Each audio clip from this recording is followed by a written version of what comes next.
jump, jump, open, criss, cross, tap, tap.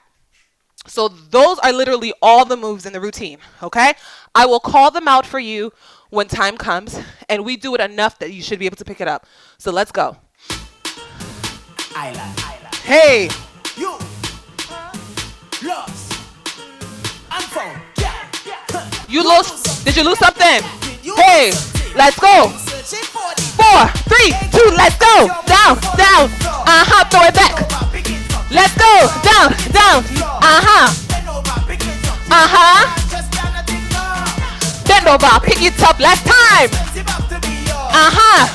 Turn it around the circle. All around. Hey.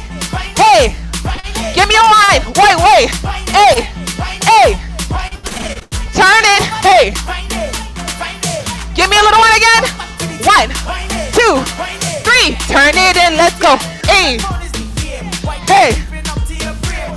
4, 3, 2, 1. Drop. Let's go. Hey. 4, 3, 2. Crisscross jump. Jump it. Crisscross. Then tap it. Jump. Jump. Open.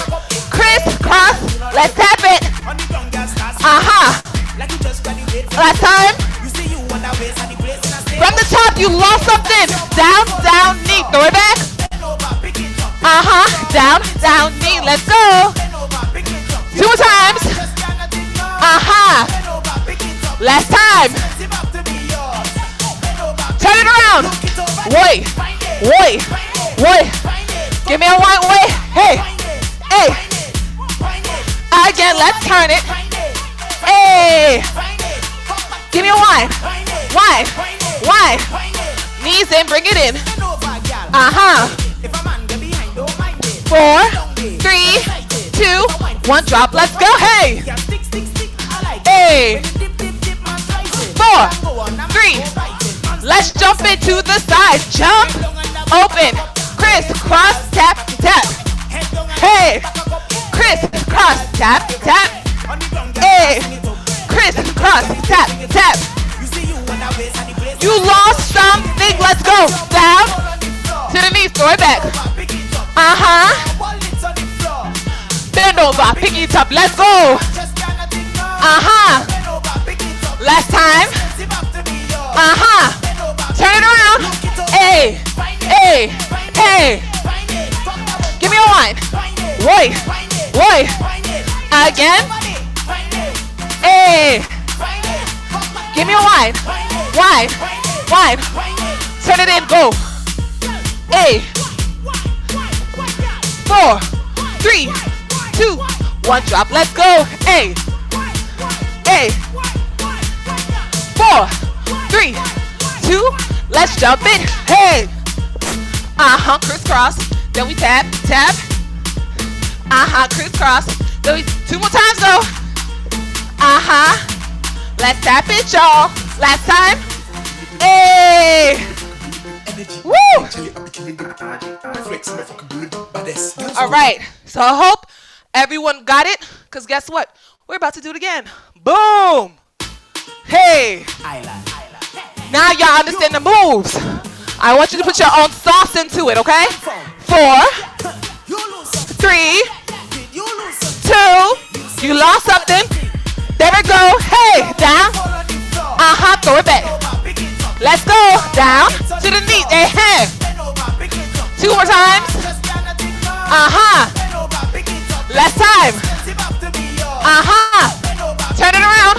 Hey. Hey. Give me one. Wait. Wait. Wait. Again. Turn it. Hey. Give me a wine. Wine. Turn it in. Let's go. In. 4, 3, 2, 1. Drop. Let's go. 4, 3, 2. Let's jump it. Crisscross. Hey. Don't worry about tapping it. It's yours. Hey. Hey. Let's go. Last time. You lost something. Bend over. Pick it up. Let's go.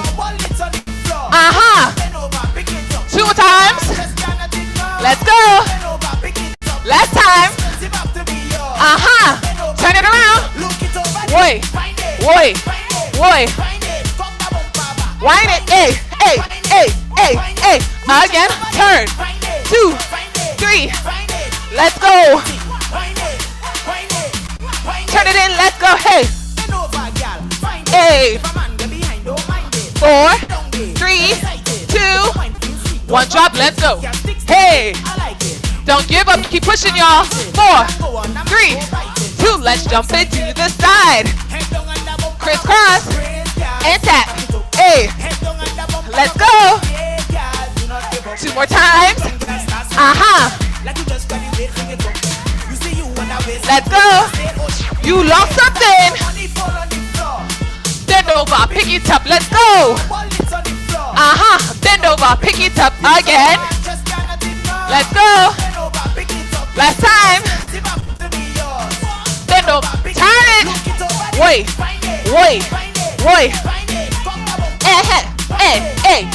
Hey. Turn it. Hey. Give me one. Wait. Turn it in. Hey. Yes. Y'all did that. 4, 3, 2, 1 drop. Let's go. Hey. 4, 3, 2. Crisscross. Let's go. We jump. Crisscross. Hey. We jump. Crisscross. Then we tap. Jump. Last time. Hey. Woo. Hey. All right. So, 10-second break. All right, I'm going to explain. This next routine is an Afrobeats routine. Really fast, really simple, definitely high energy. All right? So the first move, it starts off single, single, double, double. So you pull your elbows. So single, single, double, single, single, double. All right, that's the first movement. The second movement is that you run to the side as fast as you comfortably can. It goes 1, 2, 3, 4, 5, 6, 7, 8. All right? Then the third movement is you sit it down in a squat. We sit it down in a squat. We sit it down. We sit it down, and then we hold it. Okay? All right? Pretty much that's the entire routine. I will call out the moves for you, so don't worry too much. And guess what? We're doing it twice. So let's go. Boom. You can go get in the fucking building. Hey. Rasta Andy in the fucking building. Hey. You can quit in the fucking building. Energy man like Charlie, I be killing them. 4, Flex in the fucking building. Badass. 3, In the fucking building. Killer. 2. We're starting single, single, double. 5, 6. Let's go. Hey. Hey. Let's go. We run to the side. Hey. Hey. Hey. 4, 3, 2. Let's squat. Let's go. Let's go. Hey. Hold it down. Go here. 2, 3, 4, 5. Watch this next move. 5, 6. Let's go. We open, close, open, clap, clap. Do it with me, y'all. Hey. Last time. Single, double. Hey. Hey. Let's go. Hey. To the side, go. Hey. 4, 3, 2. Let's squat. Let's go. Hey. Hold it down now. Hold it. Hold it. Hold it. Hey, I know you're feeling it. From the top, single, double. Hey. Let's go. Hey. Hey. To the side, go. Hey. Hey. Hey. 4, 3, 2. Let's squat it. We're almost done. Almost done. Don't give up. Hey. 4, 3. Let's hold it. Woo. Woo. 4, 3, 2. Let's go. Woo. All right, everyone, take a sip of water because we're about to do that again. Hey, always make sure to hydrate. I hope everyone's feeling good. I hope everyone's keeping up. Let's go. Let's go. You can go get in the fucking building. Round 2. In the fucking building. Who got this? Energy, man like Charlie, I be killing them. 4, Flex in the fucking building. 3, In the fucking building. Killer. 2, In the fucking building. ha, single, double, hey, let's go, uh-huh, to the side, hey, hey, 4, 3, 2, let's squat it out, get low, hey, now hold it down, hold it, you got this, 4, 3, 2, 1, open, close, hey, clap, clap, uh-huh, let's go, hey, last time, single, double, hey, let's go, hey, hey, to the side, go, hey, hey, 4, 3, 2, let's squat it out. Hey, we're almost done, y'all. Now hold it. 4, 3, 2. I lied, my bad. 4, 3, 2. Let's go. Hey, we're almost done. We're almost done. To the side, go. Hey, hey, hey. 4, 3, 2. Let's go down. Hey, hey. 4, 3, 4, 3, 2, 1. Woo! Party bud, hey! Woo! I hope you guys are ready for the next routine. Okay, now what's gonna happen is you're gonna walk to the right. It goes 1, 2, 3, and 4. Okay, then you go to the left. 1, 2, 3, and 4. So you do that 4 times, okay? It looks like this. 5, 6, 5, 6, 7. Let's go. We walk 2, 3, and 4, 5, 6, 7, and 8. Simple. And we do that a certain amount of times. I'll indicate when. Then we do the willy bounce. We go here, 2, 3, 4, 5, 6, 7, 8. Okay? Now, I may have the orders mixed up, but don't worry about it. I'll let y'all know. Then after we finish doing this, then we turn it around on circle. You step back. Boom. But when you step back, I want you to make the booty jiggle. Hey, make it jiggle. Hey, make a jiggle, jiggle, jiggle, jiggle, jiggle. Okay? Right? Then we do the same thing. We reverse it. Step, 2, 3, 4, 5, 6, 7, 8. Okay? Then the next move is we pump it from the bottom. We pump it from the bottom. Then we reach up, reach up, reach up, reach up. Then we do a whine, whine, whine, whine. Then we speed it up. We speed it up. We speed it up. We speed it up. Okay? No worries. Again, we're going to do this twice. And it's going to make sense when you hear it with the music. So let's go. Hey. Hey. Big up Grenada. 4, 3. Remember, we're walking to the side. 4, 3, 2. Let's go. Let's go. 1, 2, and walk. Hey. Let's go. Willy bounce. Here. Hey. Hey. Let's go. Pump those arms. 4, 3, 2. Back it up. Go. Whoa. Hey. 4, 3, 2. Other side. Let's go. Hey. Hey. 4, 3, 2. Pump it low. Hey. Hey. 4, 3, 2. Reach up. Reach up. Hey. We're about to do a slow ride. 4, 3, 2. Hey, hey. Let's go. Put that waistline to work. Hey, hey. Double time. Let's. Hey, hey. Let's go. 4, 3, 2. All right. We're gonna do that entire thing from the top. 4, 3, 2. Let's go. Let's go. And reach. And reach. And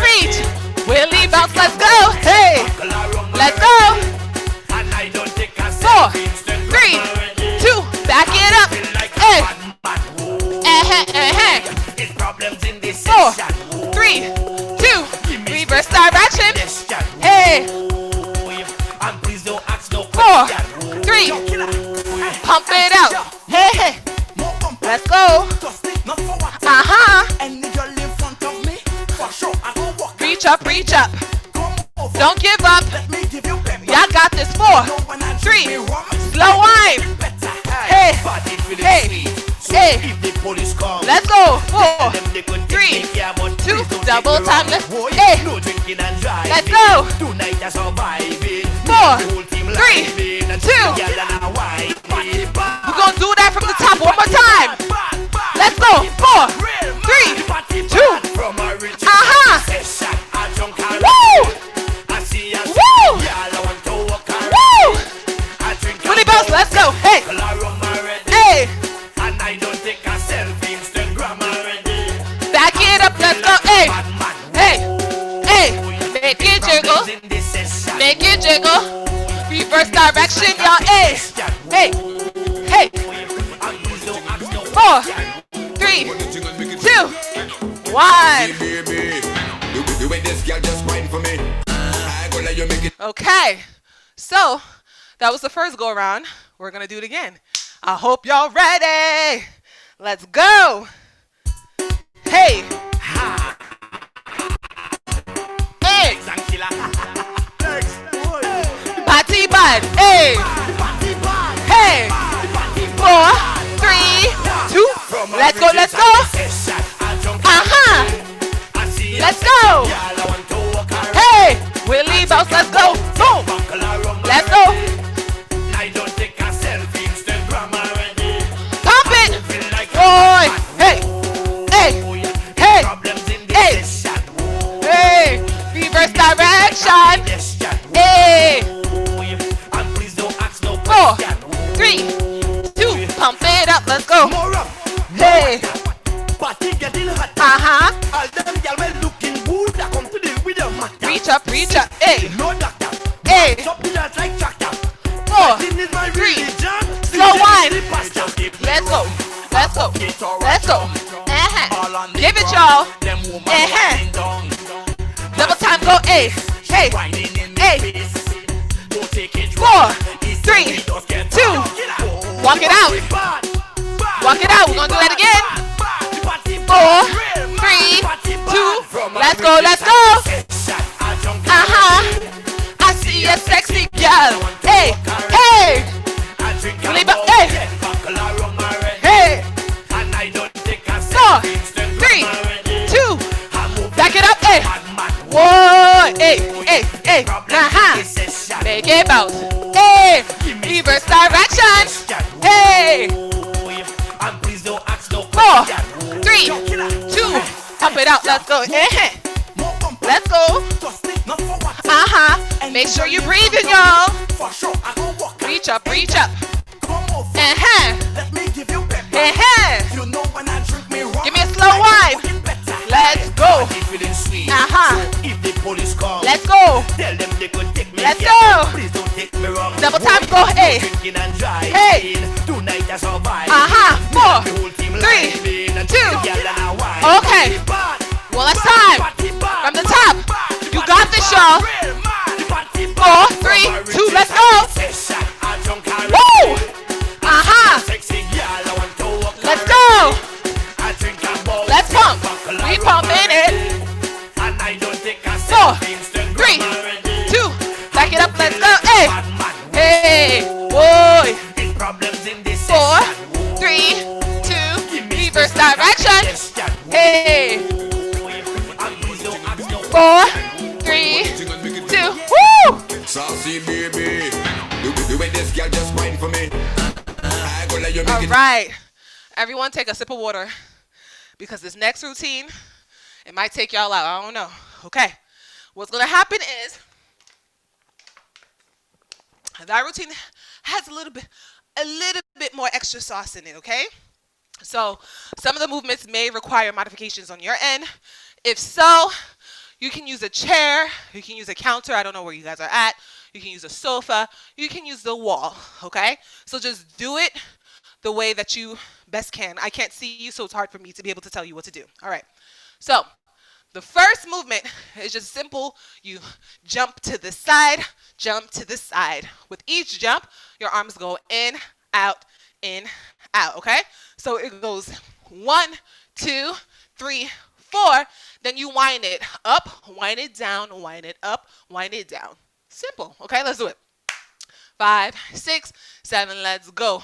In, out, bring it up, down, in, out, bring it up, down, okay? So that movement, we either do it 2 or 4 times, but again, don't worry about it. I'll indicate when, all right? Then, after that, you know how when you do your hand like this, it's like you're hot? Whoa, yeah, sure, you're hot, okay? So we're doing that, and we're turning to the side. Doesn't matter which side you turn to, okay? You just turn to the side, boom, to the side, A, to the side, A, to the side, A. Then after you do that, I'll indicate the timing again. We're going to give me a little bit of twerk. Twerk, twerk, twerk, twerk. Honestly, you can whine, you can twerk, you can throw it back, whatever. Just give me booty action, and I'll let you know what to change, okay? The next movement is after you give me the booty action, you're going to clap it. You're going to clap like baby shark. Baby shark, do, do, do, do, do, do, okay? We're going to clap it down, down, down, down, all right? Now, this is the movement that if you need to make modifications, do so, okay? The original movement is you pop it out on the ground. You pop it out, boom, you give me a here. Okay, if you can't do that, it's fine. If you go on the wall, you can grab a chair, you can use a counter, okay? Do what will work best for you. But if you don't have any injuries, challenge yourself, okay? So let's go. Enough talking. I don't want your heart rate to go any lower. Let's go. Right, boom, jump to the side. 4, 3, 2, let's go. We jump. Wind it, A. We jump. Hey, remember you're hot. We twerk it, y'all go. Hey. Baby shark, hey. Let's go. To the floor, hey. Let's go. Hey. Easy. We're gonna do that again. 4, 3, 2, jump to the side. Hey. Let's go. Wind it. Hey. Again. Hey. Y'all hot. Woo. Hey. Twerk it, y'all. Hey. Baby shark. Hey. To the floor, go. Hey. Long time you know see nothing. Again. Make a girl run out of breath. 4, 3, 2. Let's go. You feel your body? Hey. Take a step. Wind it. But move the target. To the side. Hey. Y'all hot. Wait. Let's twerk it. Hey. Baby shark. Pop it out. Hey. Woo. We got one more time. Okay. 4, 3, 2. Let's go. Hey. We wind it. Hey. Y'all hot. Boy. Hey. Going back. Hey. Clap it. Baby shark. Hey. Pop it out. Hey. Woo. All right. You see my brains are going all over the place. Okay. So y'all see what I say about this may take you out. Take a 10-second break. We finna do this again. Okay? Y'all got the moves? Now give me the sauce. Give me the attitude. Let's go. 10 Mississippi, 9 Mississippi, 8 Mississippi, 7, 6, 5, 4, 3, 2. We got this. Let's go. Hey. 4,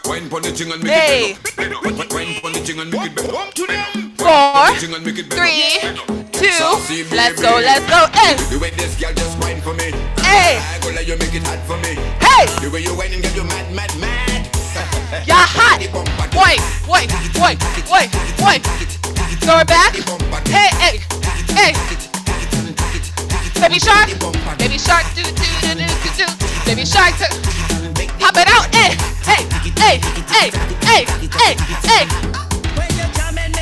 We doing it. 4, 3, 2. Let's go. Hey. Wind it. Hey. Boy. You're hot. Hey. Woo. Hey.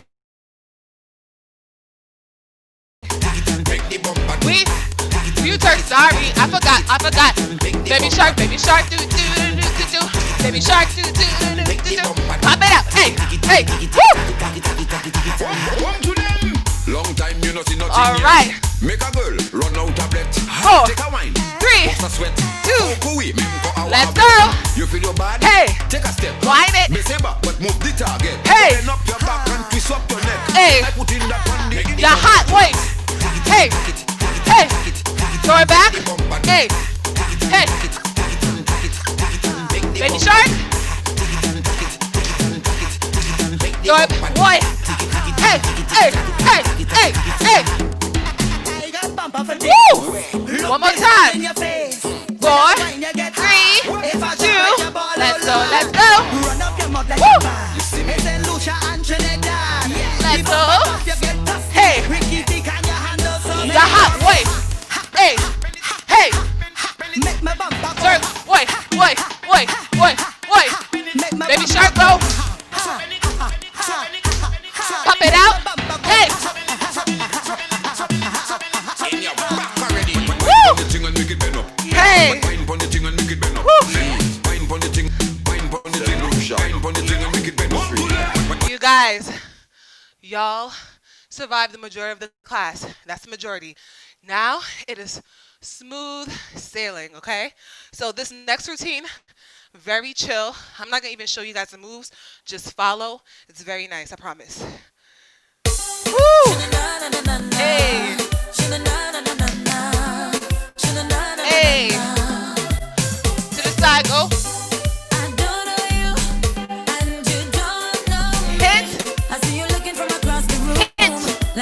Let's go to the side. Hey.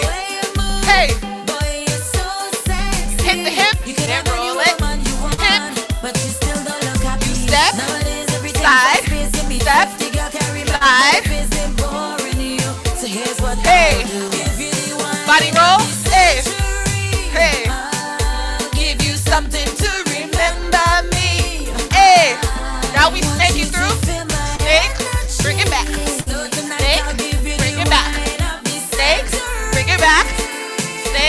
Bring it back to the side. Hey. Hip. Roll. Hip. To the side. Let's go. Hey. Hit the hip. Roll. Hit the hip. Roll. Down. Step. And slide. Hey. Body roll onto the other side. Hey. Give you something to remember me.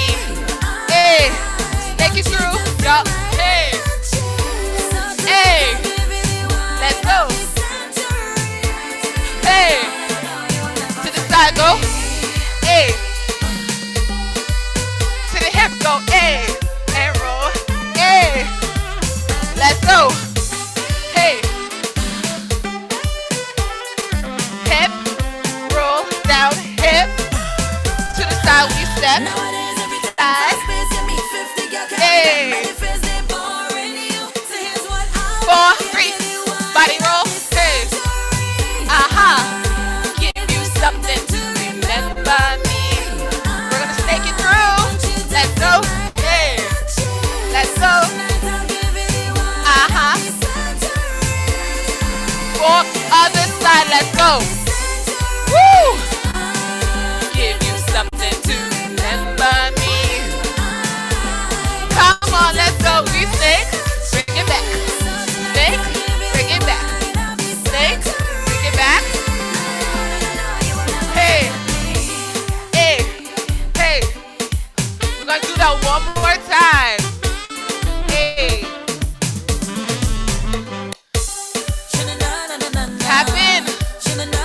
to that sexiness, y'all. 4, 3, 2, to the side. Hey. Hip, roll, down, hip. Again to the side, hey. Hip, roll, down, hip. We step and slide. Hey. Body roll. Hey, hey, hey. Bring those arms up. Aha. Next two. Hey. Hey. Hey. Bring it up. Hey. Hip. Roll down. Hip. To the side. Let's go. Hey. Hip. Roll down. Hip. We step and slide. Hey. Body roll on the other side. Let's go. Hey. Hey. Bring those arms into it. Hey. Make sure. Let's go. Hey.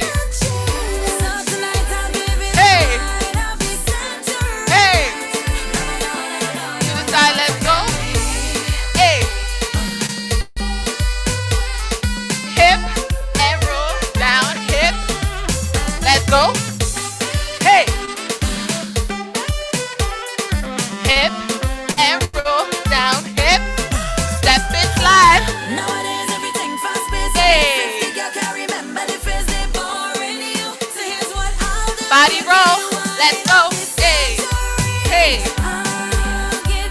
Bring it up, hey. Hey. Take it through, let's go, hey. Woo! Come on, give it y'all, hey. Other side, let's go. Let's go. Let's go. Hey. Bring the arms into it. Hey. Take it through. Hey. Bring it back. Hey. Hey. You guys, y'all did it. Hey. Y'all did it. Hey. Uh-huh. You guys did such an amazing job. As we dance, we had a good workout. It is also important for you to cool yourself down.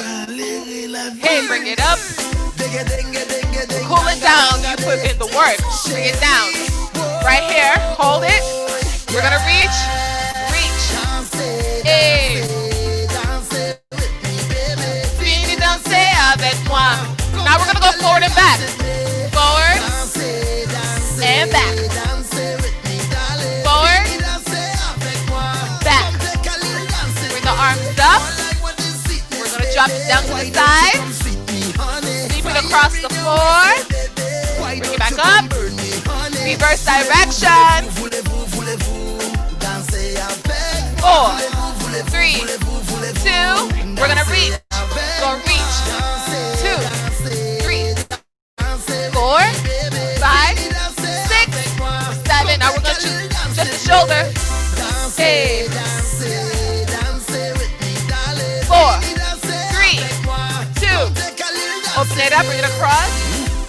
Hey. 4, 3, 2. Open it up. To the other arm. 4, 3, 2. Bring this arm up. Bring it down. Hey. Hey.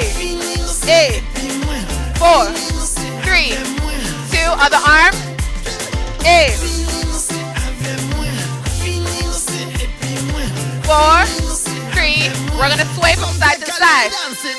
Sway this horn section, y'all. Hey. Old school. 4, 3, 2. Hold it here. We hold. 2, 3. Other side. 2, 3. Bring it down the center. 2. Bring it up. Up. 2, 3, 4. Now we're gonna reach to the side. 4, 3, 2. go flat back. Now grab your ankle. Try to bring your head to your knee. If you can't, that is all right.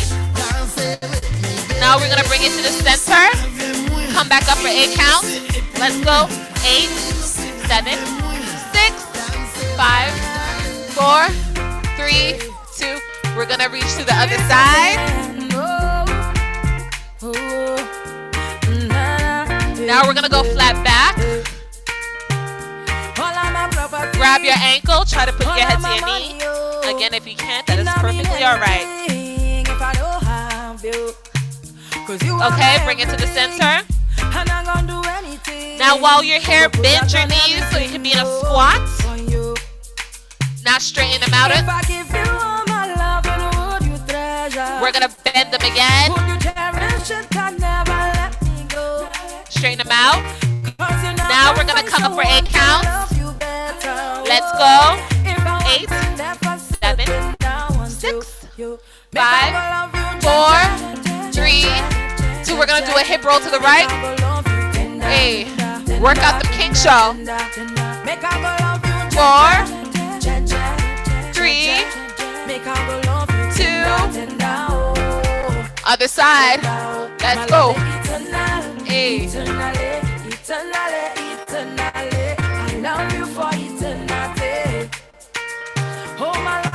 Four, 3, 2. We're gonna do a body roll to the right. Hey. Hey. 4, 3, 2. Other side. Let's go.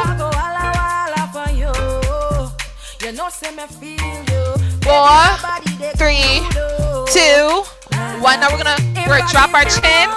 Bring it down. We're gonna come back with your arm up. 2, 3. Drop your chin again. Let's go.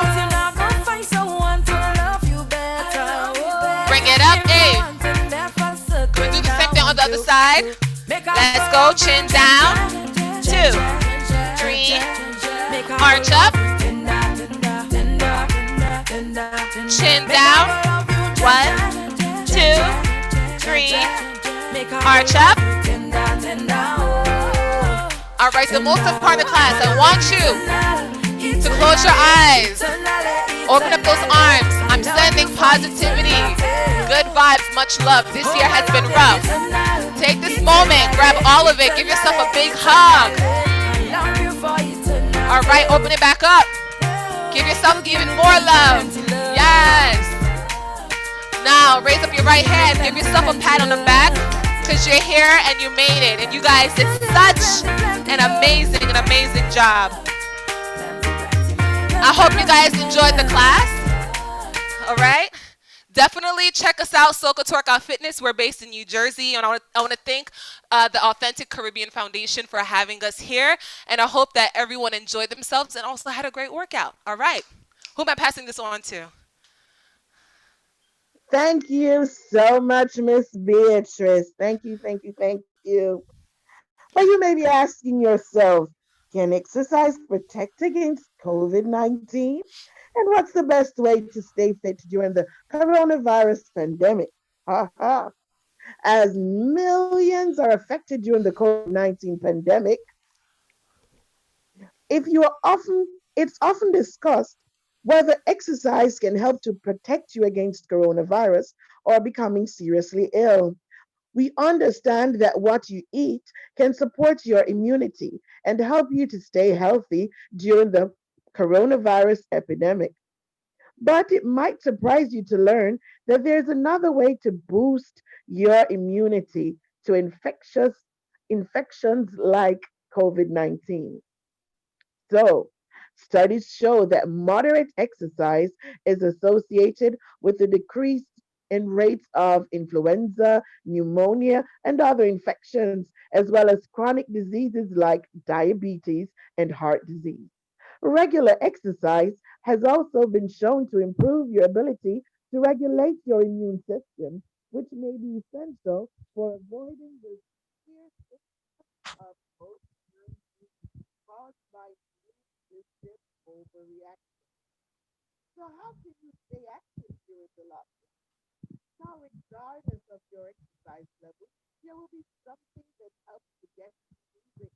And don't forget that putting on your favorite shoes and having a stay-at-home dance party. Sorry, I'm hardly. No, cause me can't hear nobody.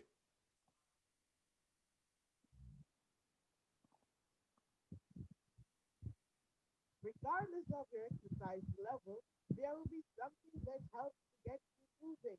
And don't forget that putting on your favorite shoes and having a stay-at-home party counts as exercise too.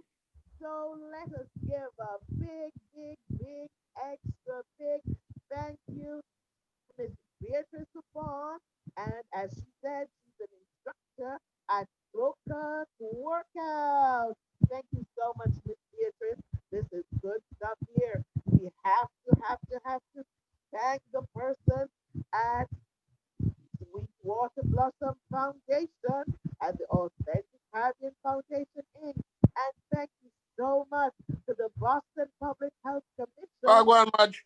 for giving this grant for us to have this awesome, awesome seminar. Thank you so much, Ms. Michelle Tingley and Mr. Win. Anthony, for spearheading this initiative. And the award winning is Antoinette Aiken with sign language interpretation for it. All right, so we're going to move on in our program, and this time we're going to take it down a notch.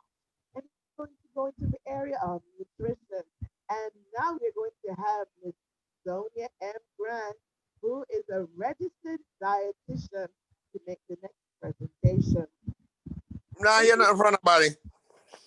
She works as the senior dietitian at God's Love We Deliver and program manager for the food and nutrition services at Heritage Health and Housing, both located in New York City.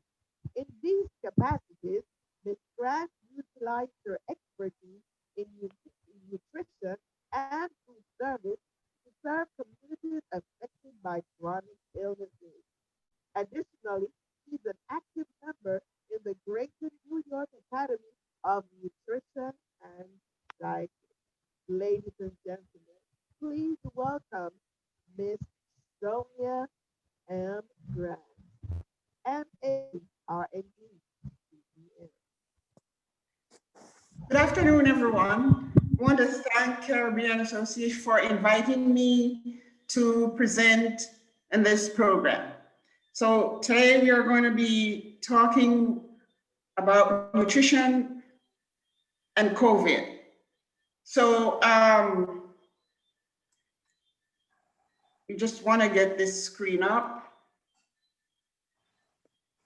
Andrew.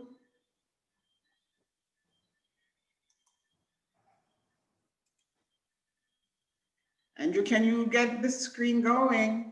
Yeah, the screen is up. Yeah, but it's not moving. You gotta get to the first one. You're at the bottom.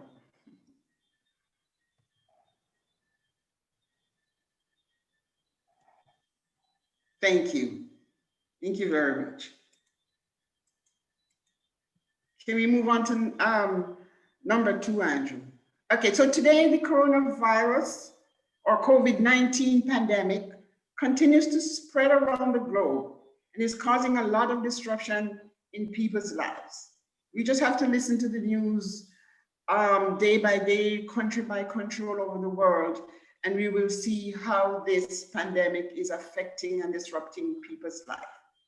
This pandemic has caused public health system to take a good look on its impact on food supplies, as well as how it is affecting families around the globe. Next. And the Boston communities has also been hit hard in terms of deficiencies in social services, and in particular, the need for adequate nutritious food to feed their families. Next.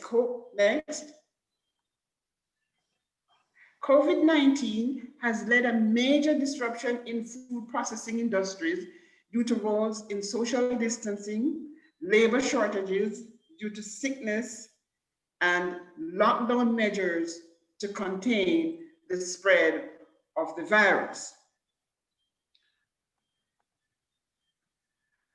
Bottlenecks in transportation and logistics have disrupted the movement of products along supply chains. Disruptions to containers and trucks, transportation falls somewhere in between. The number of container ships currently 8%, when I go back, Andrew,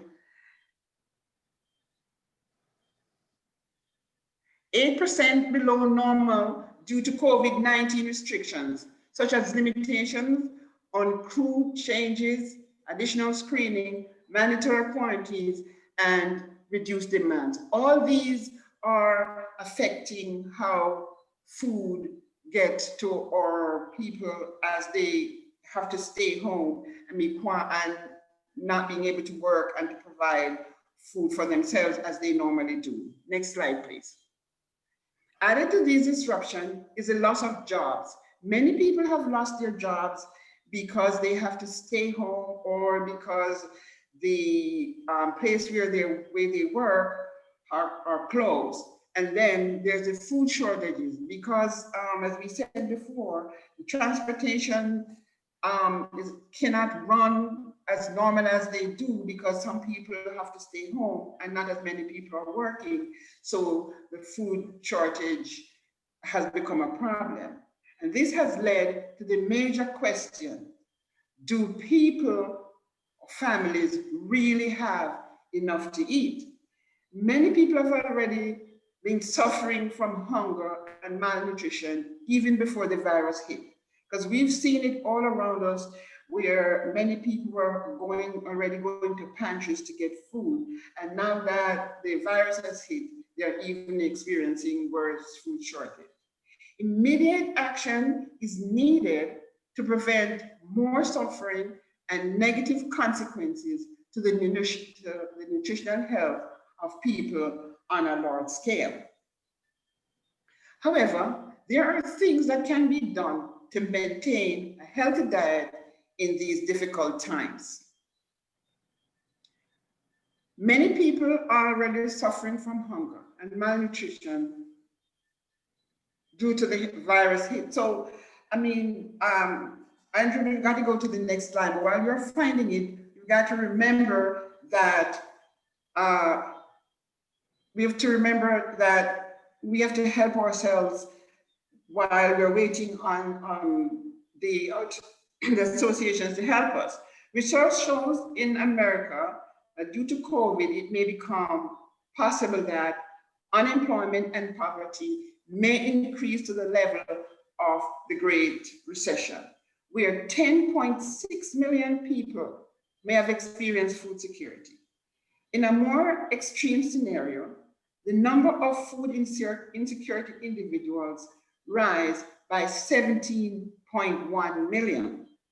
Demand for charitable food assistance has increased and is expected to continue to increase for the foreseeable future.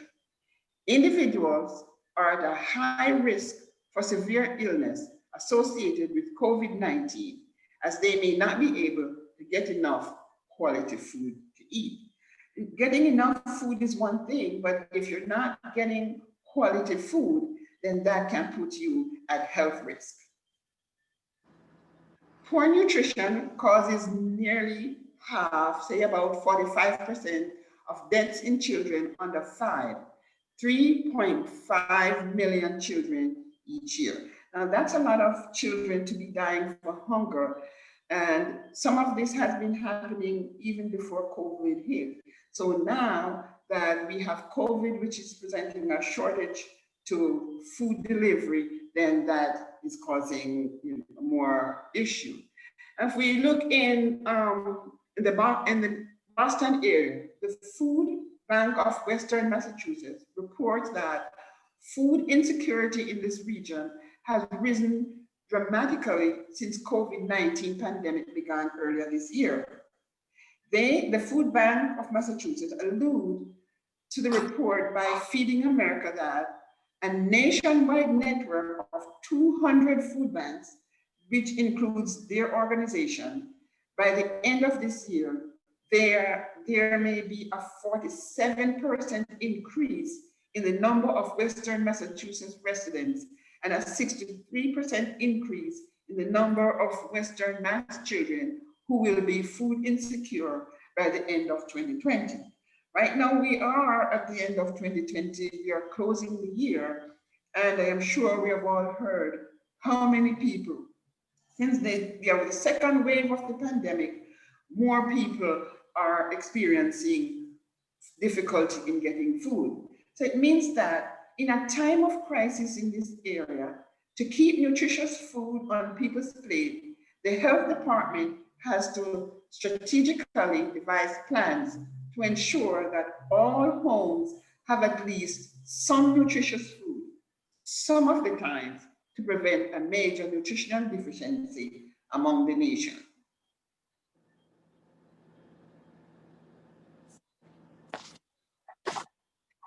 Access to healthy food is important to every one of us.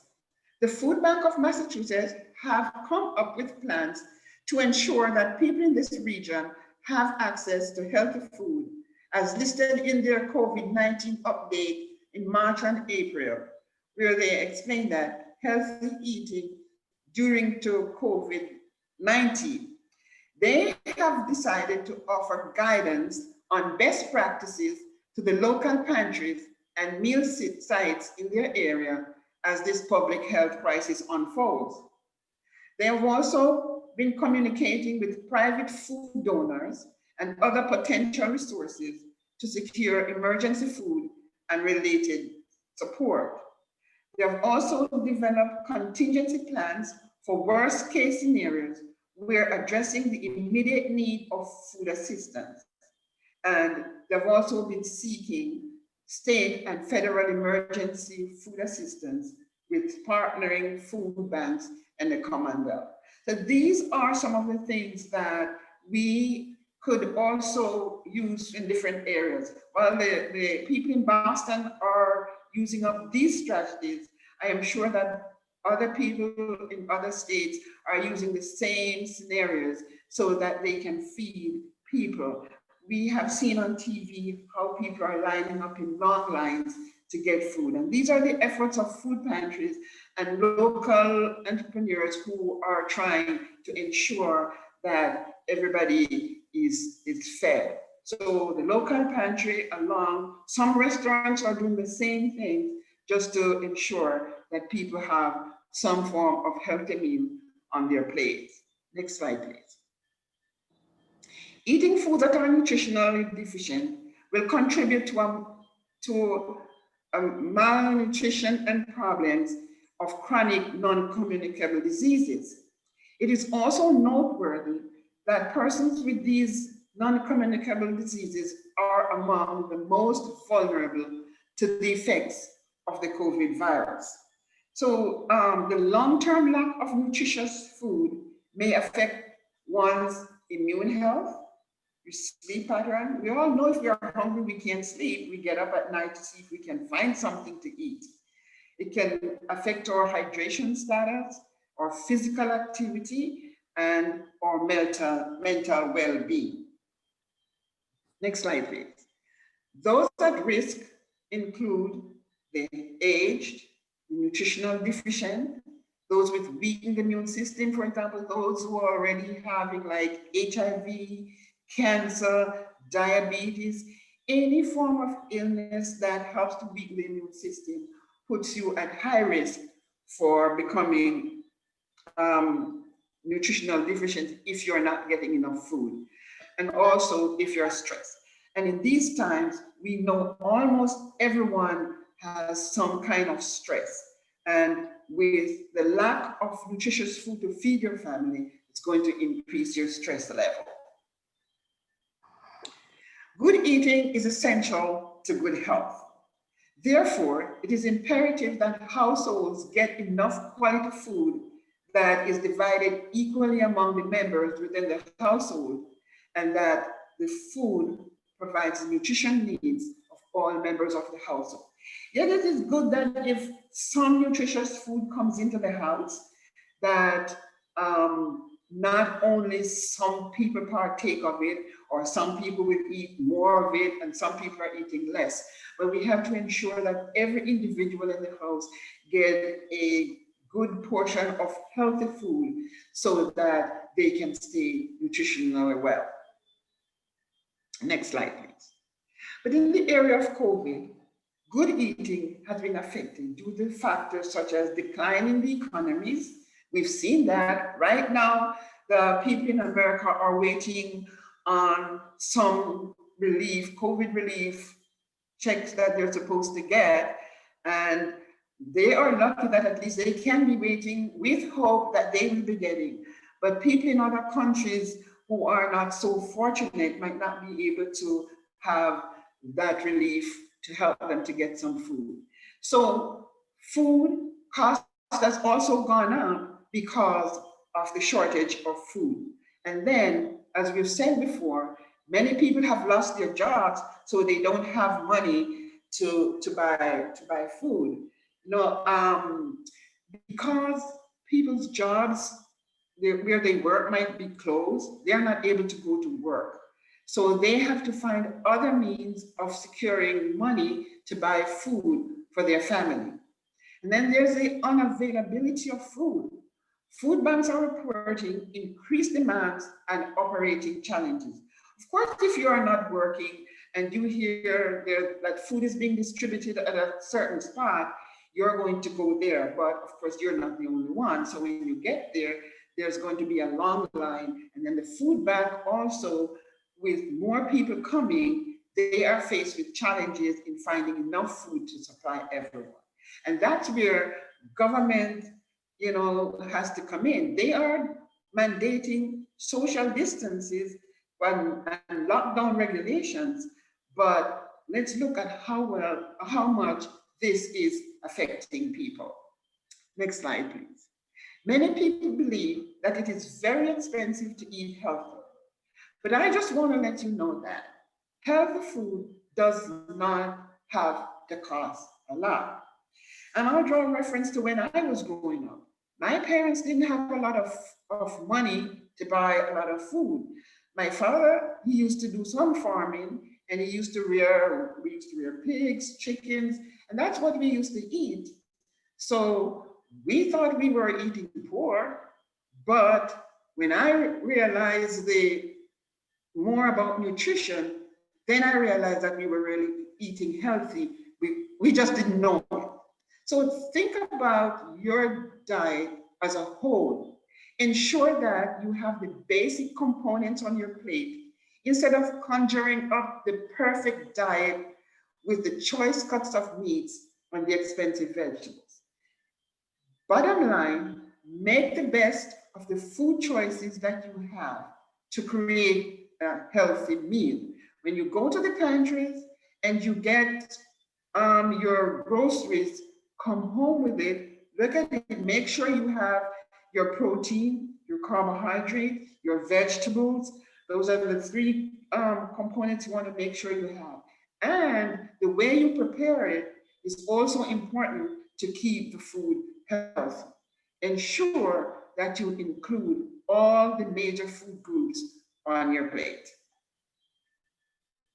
Next slide, please.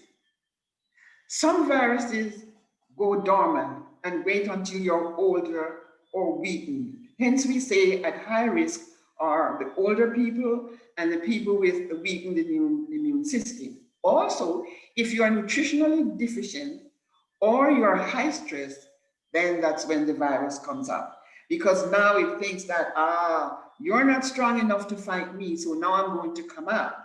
This could be why many people get a virus outbreak during stress states. Be aware that when you do not get adequate nutrients in your diet, it is possible that your immune system may be weakened and viruses in your body may become stronger. Next slide, please. Feeding your body certain foods may help to keep your immune system strong. Therefore, it is important to support your immune health. That means you should have zinc, your vitamin C, your vitamin D, and selenium in the foods that you eat to help boost your immune system. You should also reduce your stress level. Get enough rest. Get adequate sleep. It's no point in you worrying and not getting enough sleep, because then your stress level will increase and you are open up to the virus taking control of your body when you do that. You should also support your mental well-being. That means you could also include foods in your diet that is high in vitamin B6. What does that mean? Green leafy vegetables. You know, we can get these, and these are not so very expensive. So when you go to the supermarket or when you go shopping, ensure that you get some of those on your shopping list. Chicken and turkey, those are like the cheaper meats that we can get. And some pantries are distributing these. So at least if you get these from your pantry, then the money that you have, you can use it to buy other things.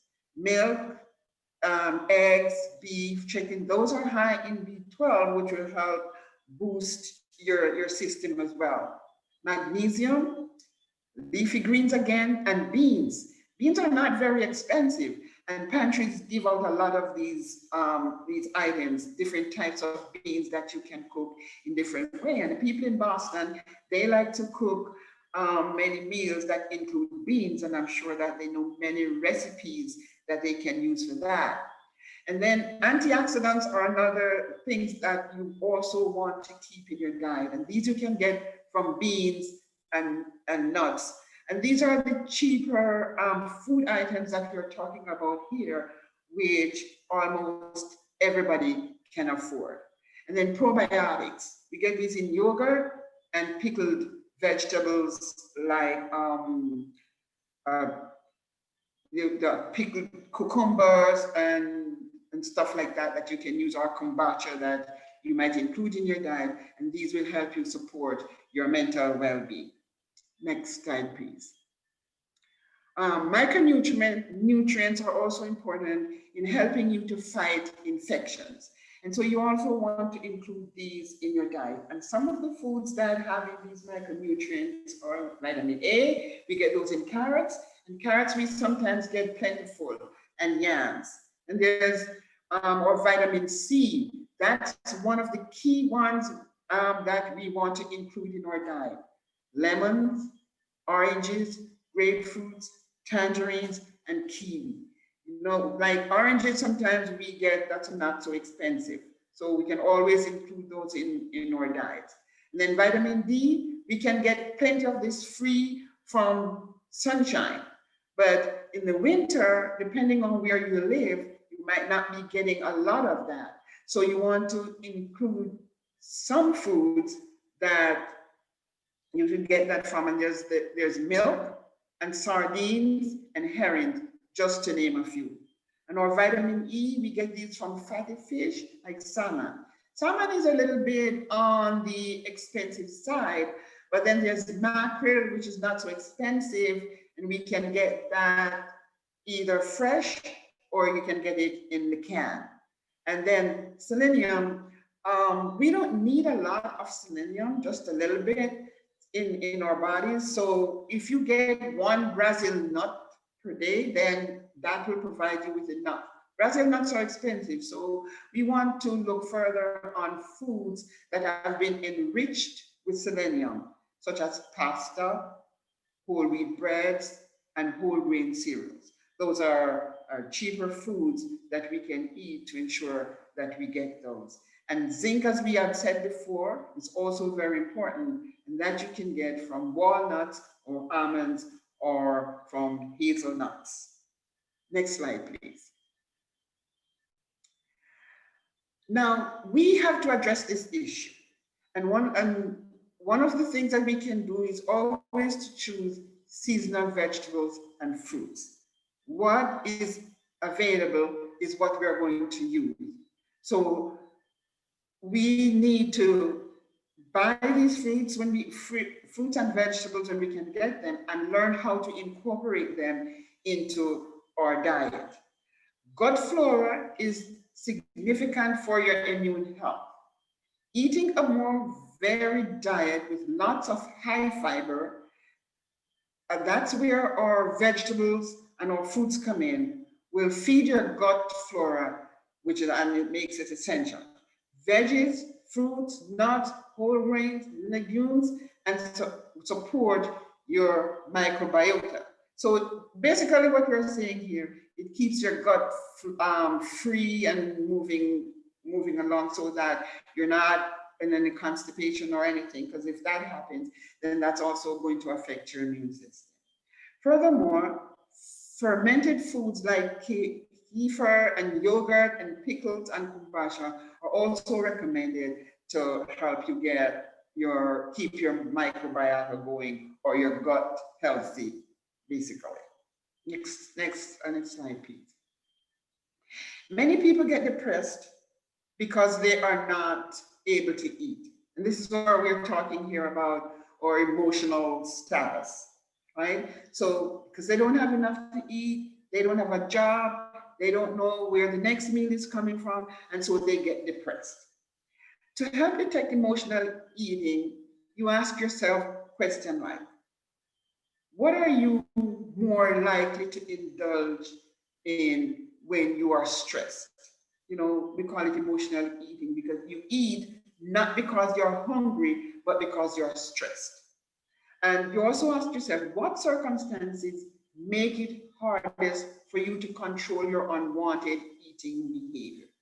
And we talk about unwanted eating behavior, is that you're going to eat mostly like a comfort foods that you feel will make you feel better.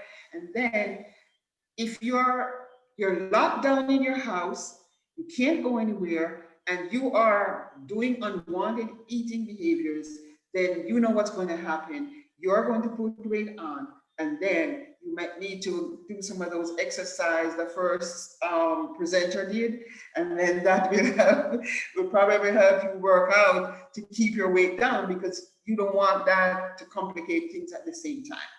So here are 5 tips to help you cope with emotional eating in response to the COVID virus. First, you ask yourself, are you really hungry? And wait a little while to see if the craving will pass. Write down what you eat and when. You may see a pattern, and you can use it to change your behavior. Try not to skip your meals. If you eat small, frequent meals throughout the day, this way it will get easier to prevent overeating. So basically, if you get your breakfast, split it in 2, eat half at one time, and then wait maybe another hour or 2 to eat the other half. So you're not eating more, but just the same, and you split it up into different times. Do not weigh yourself every day. Some people really get crazy weighing themselves every day. Life is challenging enough right now. So try to weigh yourself just once a week to ensure that you are not gaining excess weight. Be mindful of what triggers your stress eating. Triggers may be internal or external. So these could be watching too much upsetting news, or thinking about how hard it is to work from home. That is a challenge for some people, because some people are used to getting dressed and going out and going to work every day. Now they have to stay home to work. And so they'll put the food next to them, and they're just mindless eating. And that we want to avoid, okay, to keep our stress levels down and to watch our weight. Next slide, please. Local pantries will have to stress up to help us address the issue, so that we can fill the void for food security in this time of crisis. Consumers will have to show more resilience. That means they would have to be able to take what they get from the pantry and turn and make it into very nutritious meals.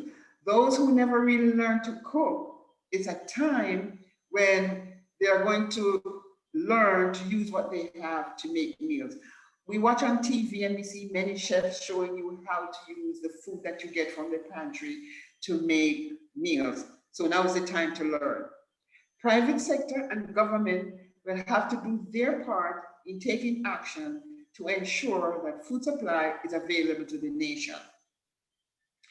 Education is going to be key to getting people to understand the importance of avoiding waste. We know how people can waste food sometimes. I've watched children just open up their parents' refrigerator, take something out, bite it, throw it away. These are not the times to do that.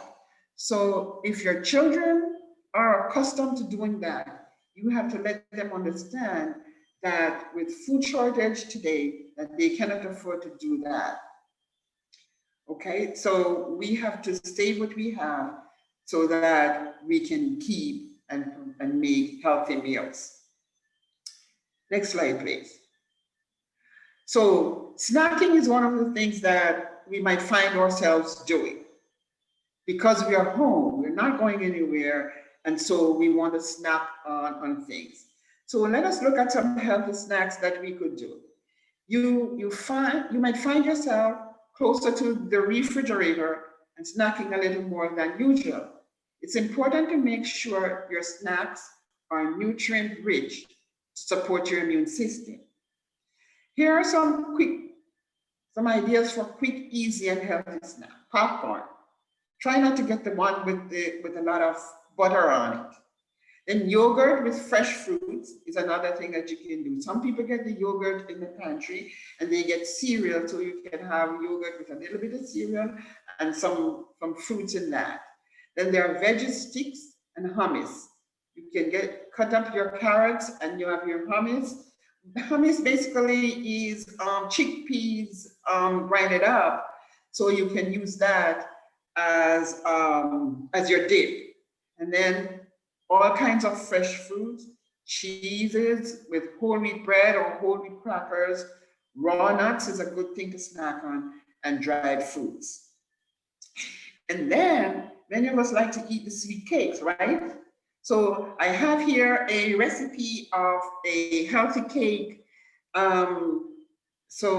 Next slide, please. That if the ingredients are there, they're simple ingredients. The thing about this recipe is that it's got coconut oil in it. It doesn't have any butter. So it will make you a nice, healthy cake that you can probably keep to snack on as well. So if anybody is interested in getting the recipe later, then you can reach out to Andrew and Andrew will let you have it. Next slide, please. Immediate action is needed. So, especially for the vulnerable, such as school children.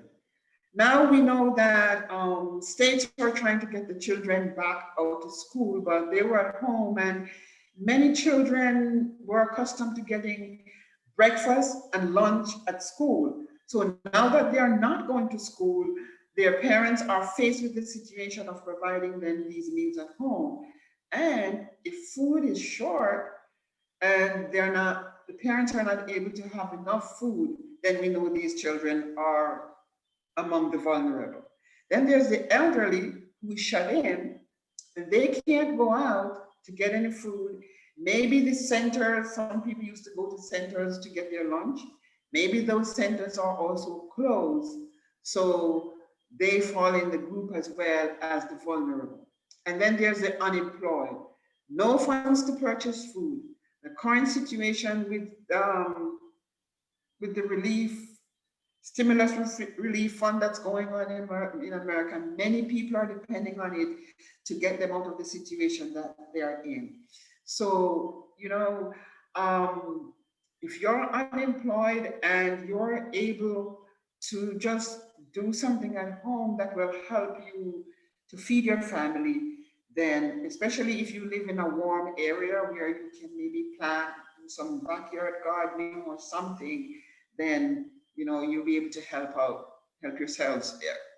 Next slide, please. So while if we're not able to help ourselves, then politicians probably will have to help us out here. So politicians in their districts should consider temporary means to put in place food delivery system to deliver meals to the affected households. However, they're going to come up with strategic plans to help their constituents. They will have to decide on how they're going to do that. Government, they can institute cash transfers to people who are unemployed or who are not able to work because of the closure of their business. We've seen them talking how government is going to come up and help the business people to be able to open up their business again. But with the second wave of COVID coming around, we're not even sure how that is going to play out. Next slide, please. As people continue to experience food shortage, many are looking alternative ways of preventing or healing COVID. Fear will cause people to try anything to avoid going into the hospitals. And so many people are trying herbal remedies. And we know herbal remedies have long been used to treat infections and viruses, such as the common cold, influenza, fever, and even herpes. So what we are saying here is that people are trying not to get COVID. So they will go out on the limb to see how they can prevent themselves from getting that. Next slide, please. So food, they're not enough for just the immune system. Studies have shown that people who sleep less than 6 hours are at risk of cardiovascular disease. So if you can't sleep because of stress, try to get some support from herbal remedies such as chamomile and fennel tea. You can use these. They will calm your nervous system and probably set in your sleep pattern, so you get more rest from sleeping. Next slide. People have claimed herbal medicines have kept them healthy or improved their systems, but the bulk of research on herbs is inconclusive. Health experts warn that we don't have enough data to support the use of herbal remedies for COVID. So that's a word of caution here. Next slide, please. So alternate or herbal remedies. Just because we've seen some promise with other illnesses does not mean people should assume herbal remedies provide the same benefit with COVID. Though herbal remedies may seem harmless, if misused, they could increase a person's risk of COVID-19. We may find that certain herbs are effective in preventing and treating COVID-19 in some people, but there currently isn't enough data regarding the use of herbal remedies for the new coronavirus. Herbs may certainly be helpful, but exactly which ones and how much and for what presentations pattern is not well defined. Research has also been somewhat inconsistent. There are so many parts to a plant. There's the leaf, the stem, the root, the flower. It is hard to get studies that consistently analyze the same portion of the plant. Next slide, please. So because studies cannot pinpoint exactly how we should use these herbals, we have to watch out for side effects. They are unwanted side effects. Just like any other medicine, herbal remedies may cause adverse side effects. contain herbs, certain herbs, if misused, could boost the immune system even more and lead to what we call a cytokine storm or a fatal overactive immune response. So if you're not sure how a herbal remedy will react, you might not want to use it. So for a word of caution, based on the available data, as noted above, making healthy claims for herbal treatments at this time would violate FDA rules and would be viewed negatively by health authorities. Next slide, please. Consumers can be encouraged to practice with caution the use of herbal products which are proven to be safe. And some of these include aloe vera, ginger, garlic, and turmeric, just to name a few.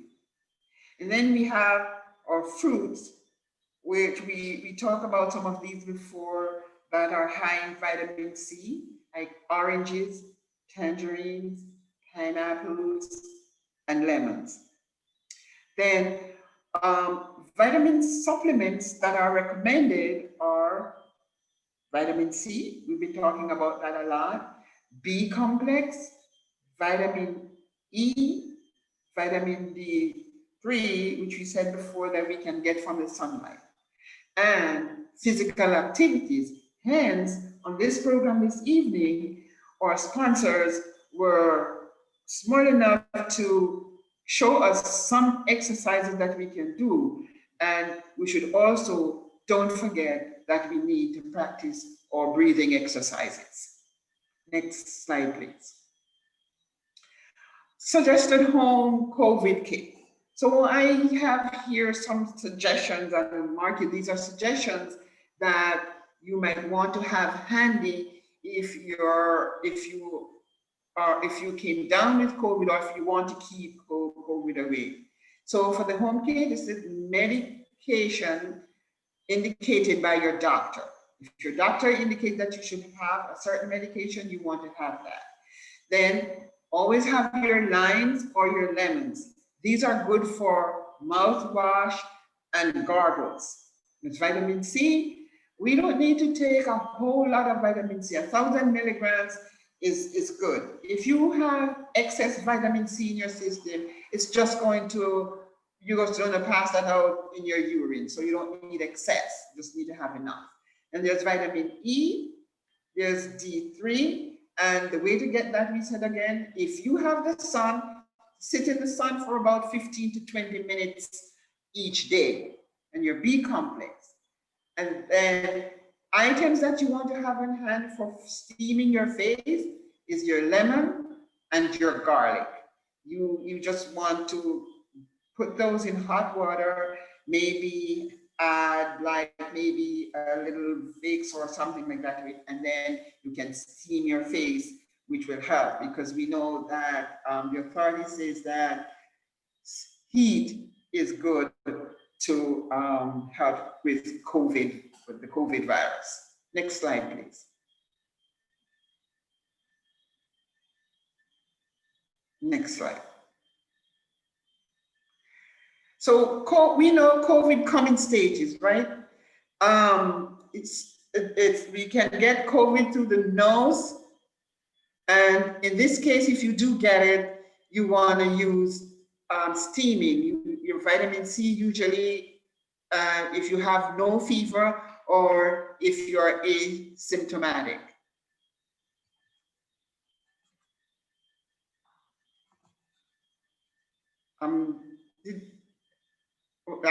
Are we still on?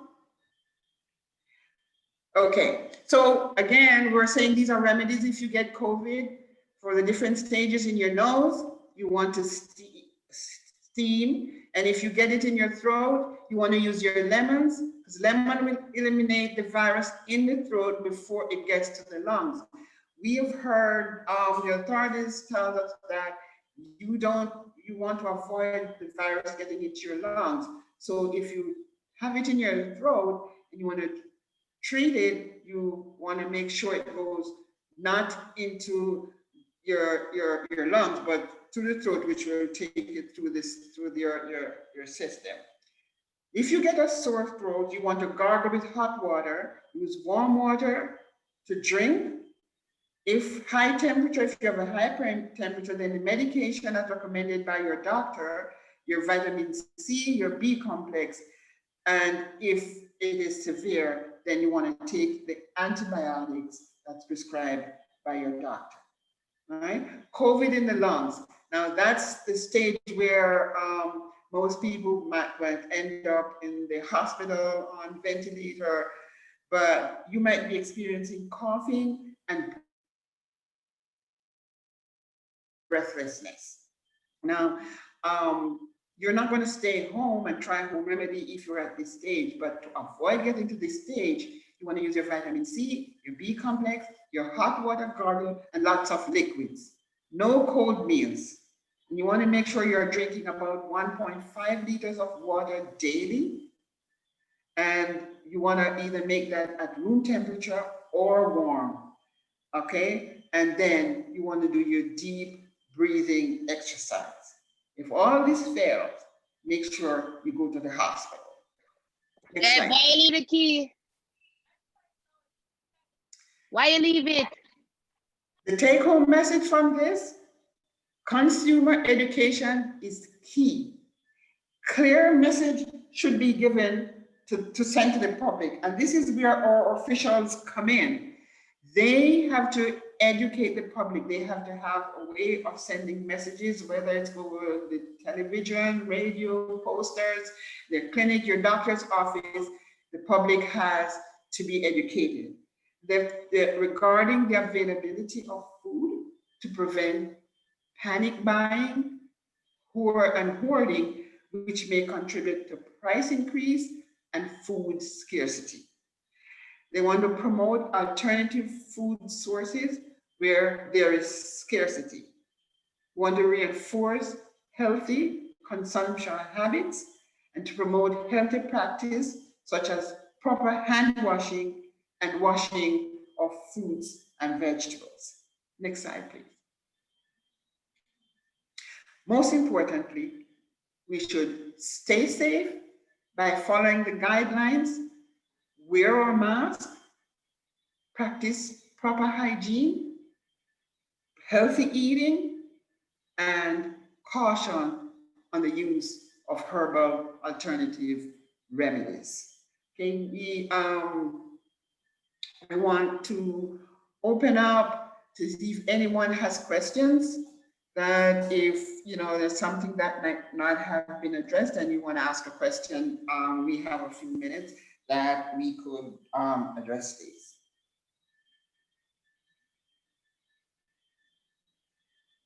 Andrew? Yes. Yes. You want to open up for if anyone has a few questions?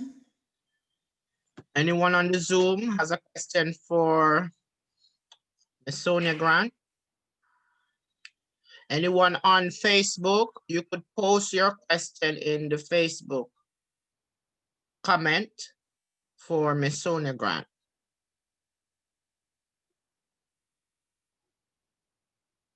Maureen, any question? Beatrice? No, not at this time.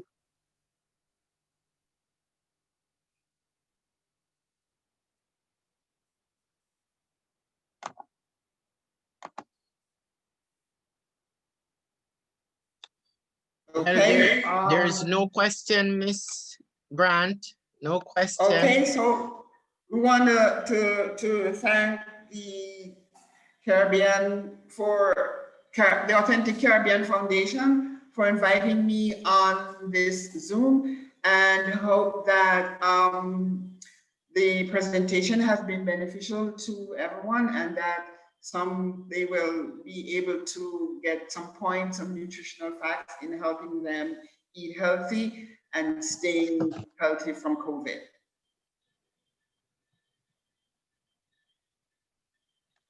Thank you very much. Thank you to Mrs. Grant. It was a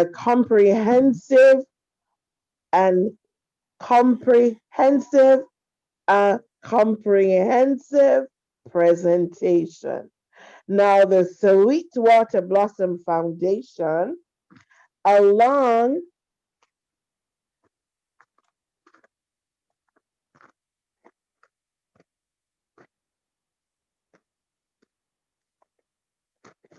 Maureen is still there? yes, I am. The Sweetwater Blossom Foundation, along with the Authentic Caribbean Foundation, Inc., they have hit the nail on the head.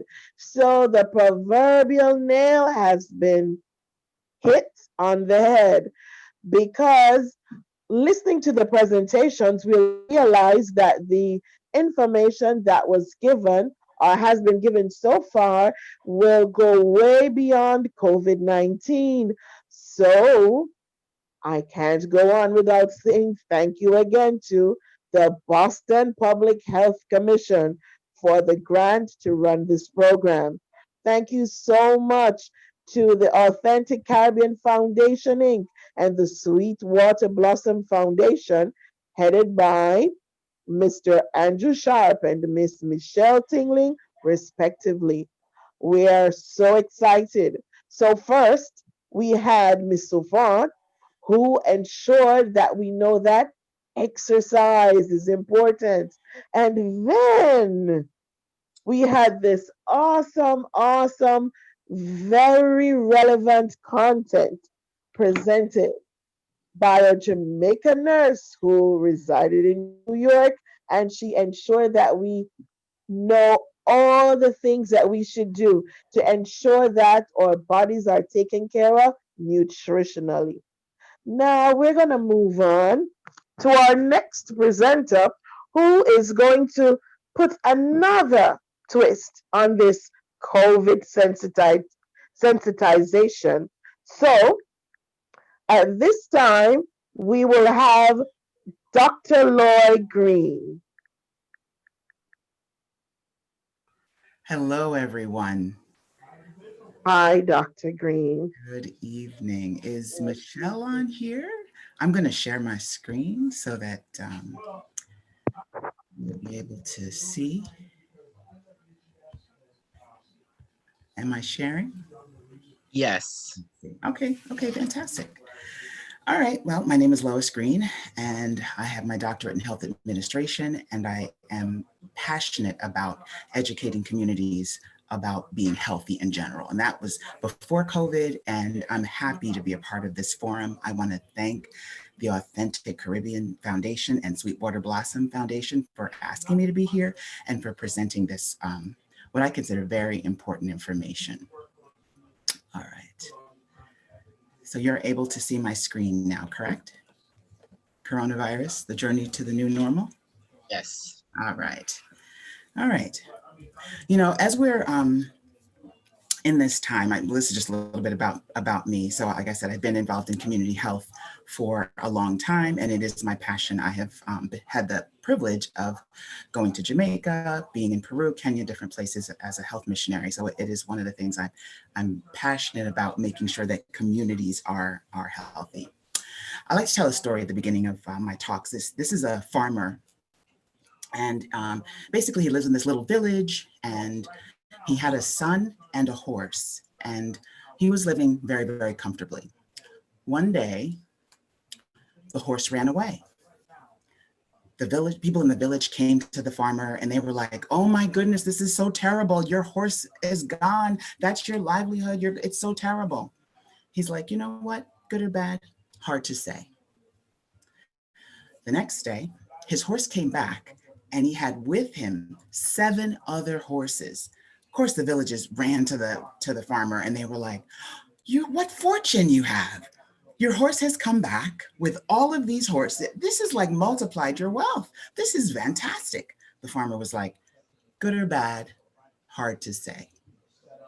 Next day, his son, while trying to break one of the wild horses, gets on the horse and he falls and he breaks his leg.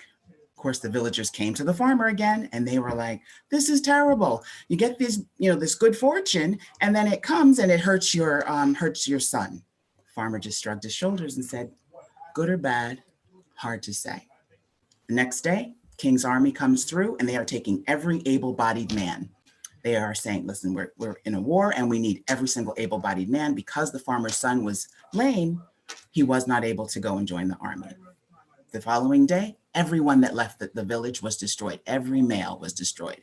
So of course the villagers came back and they were like, oh my gosh, this is fantastic. Your son is alive because of and the farmer said, yes, good or bad, hard to say. As we are living through 2020, I think there's a lot that we can say about COVID-19. There's a lot of bad, but there is a lot of good. And so as we go through this talk, I really want everyone to sort of reflect on, the silver lining that they've seen in COVID-19, because it certainly has not all been bad. And I'll have an opportunity to talk to you guys in another forum, but I've just seen many, many, many blessings come through this time. But it's important that we understand what we're dealing with. So in every crisis, doubt or confusion, take the higher path, the path of compassion, courage, understanding, and love. And this is important because this virus perpetuates when we don't care about each other as a community.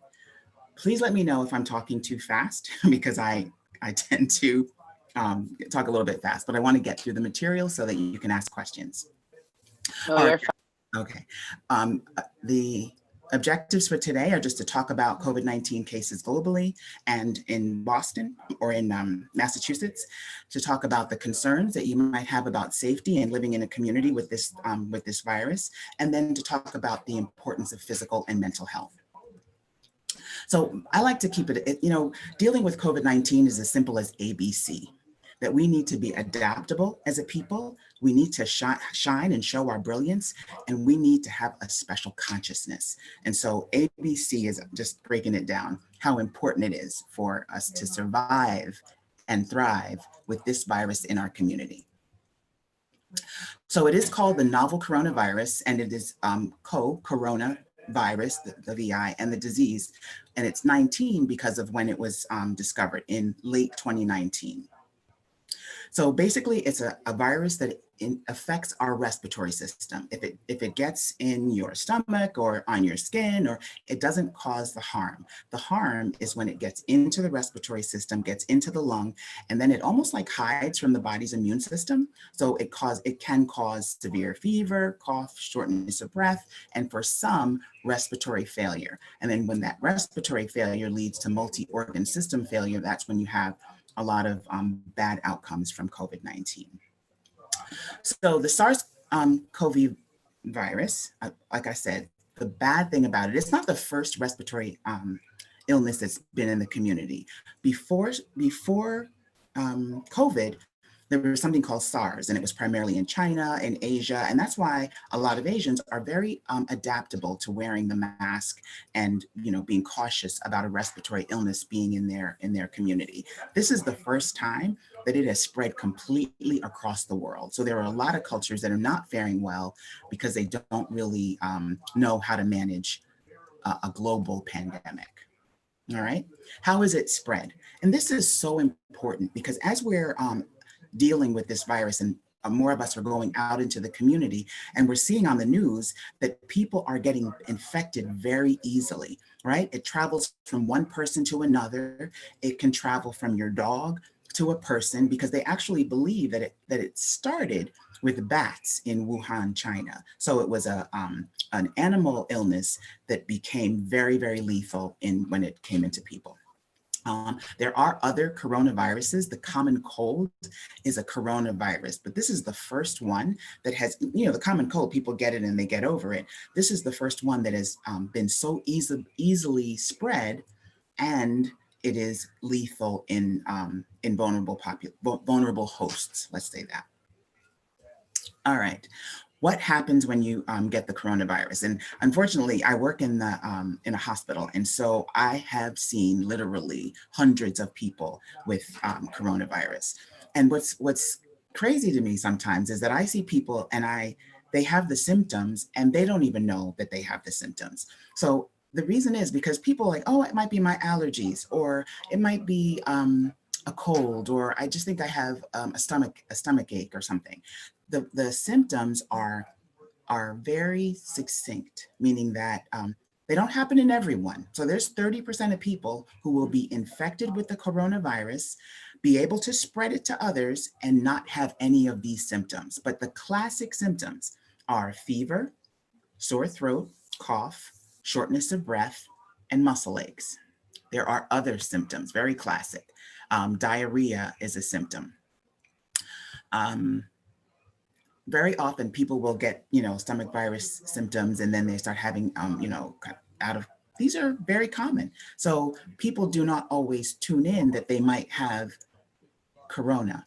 Why is that a problem? If you don't tune in that when you get the flu, I've had the flu. When I got the flu, I was sick as a dog. I didn't want to go to a supermarket, a ball game. I didn't even want to talk to anybody. I didn't want to lift my head off the pillow. That helped me to keep it from spreading in the community. With the 30% of people, or the people that have mild symptoms that are still going out into the community, still able to spread this, it becomes very, very dangerous because they are not sick enough to stay home. Other symptoms that are very classic, and usually the symptoms are going to appear anywhere from 2 to 14 days after you've been exposed to the virus. So they're fatigue. These are additional symptoms, muscle aches, right? Headache. A lot of times people are like, I don't know what's wrong with me. I don't get headaches, but now I just have this really, really bad headache. Loss of taste or smell, very classic. And I mean, they can taste nothing. Congestion, runny nose, all of these could be similar, to a regular cold, but are symptoms of the coronavirus. And in babies, if they all of a sudden are very good eaters, and then all of a sudden they have a very poor appetite, they're not feeding, get them checked, because it could be a sign of COVID. Do you want me to take questions in between, or do you want me to go through the presentation and take them at the end? I'm happy to do either one. I will keep going. All right, so why is COVID so significant? So these are the cases, who's infected. And on the left, and I'll put my little pointer here, you can see there are lots of people that are infected. Lots of people. Whoops. You know what? So every age range actually gets the virus. So you can see in younger people, it's very a lower amount of younger people get them. That's why schools have been been able to open in some areas, but it pretty much spreads throughout the population. So that's who gets it. Over here on the right, who is impacted by it, who dies from it. And you can see there's a significant increase as you get older, the risk of dying. And this is over 8 million people that have been studied, and they've looked at the age groups and looked at the deaths.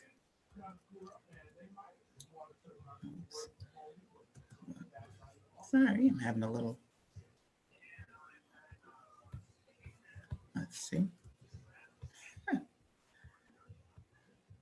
My clicker doesn't want to go down. Let's see. All right. Okay.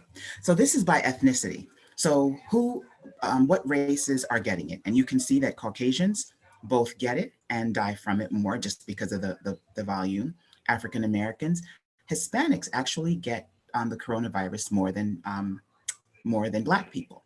But when you go over here to who's dying from it, there is a disproportionate increase in the number of people of color or African American folks that die from it than folks who, than Hispanics, even though they get it more often, right? So that's important. And that's why it's really important for communities of color to understand how to adapt and live with this virus in the community.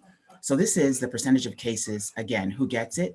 You'll see that more females get it than males. However, it's significant to note that more males are dying from it than females.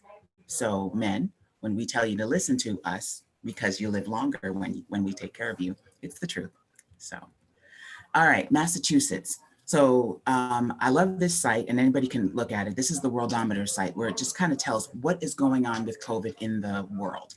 It when I look at it, you can look at the entire world, but I just drilled down to the states here. And if you look at Massachusetts, so you had yesterday, and this was just yesterday's data, 7,677 people who were diagnosed with COVID yesterday, and 47 of those people that died from COVID yesterday. I want to look at this bigger number. It's really important to know that you have had 349,000 cases of COVID, and the majority of those people have survived. So that is so, so, so important to understand that if you can manage the viral load, try to minimize your exposure, do all the things that the CDC and folks are telling us to do, that you can have better outcomes.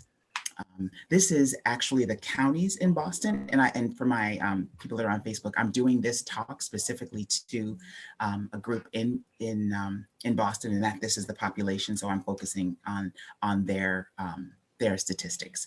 So this is Middlesex and Essex County. Both have the highest rates, and you see of that 47, more than 25 of them were from Middlesex and Essex County in Massachusetts. So it's significant to know if you live in communities where the spread is a lot higher, that you want to, again, just continue to take your precautions. All right, so living in the world with Corona, right, with COVID, being adaptable, I mentioned, is very, very important, right? Sorry, my slides are not going up. Let's see. Okay, so that was that. Okay, so one of the things that's a barrier to adapting, there can be many, many, many barriers to adapting. And, you know, you see the man on the right and, you know, he's got 2 obstacles to jump over. And then the woman on the, the woman on the right has more obstacles to overcome. So what do I mean by that? So adapting, if you could stay in your house since March and didn't have to interact with anyone and didn't have to be in the community, didn't have to be in public spaces where people refuse to wear masks or refuse to have good hygiene, then sure, you're gonna have a better outcome. So we've got to remember that this disease is impacting folks disproportionately because not everybody has the same barriers to adapting and survival. I put up this slide because it's important to know that the virus,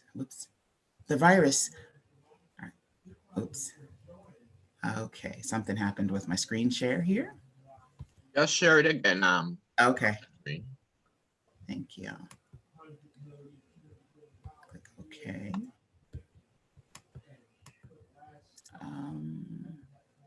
Let's see. It won't let me click OK. Let's see. All right. Everything's blinking. We're experiencing operating difficulties. Hold on. Please stand by. Am I sharing everything? Okay. Are you able to see it, or is it flashing like it's flashing for me? We're seeing it now. Okay, it's not flashing? Okay. All right. So we'll keep going. If I can get it to advance. Let's see. Yes, I can. Okay. These are things that we covered. Okay.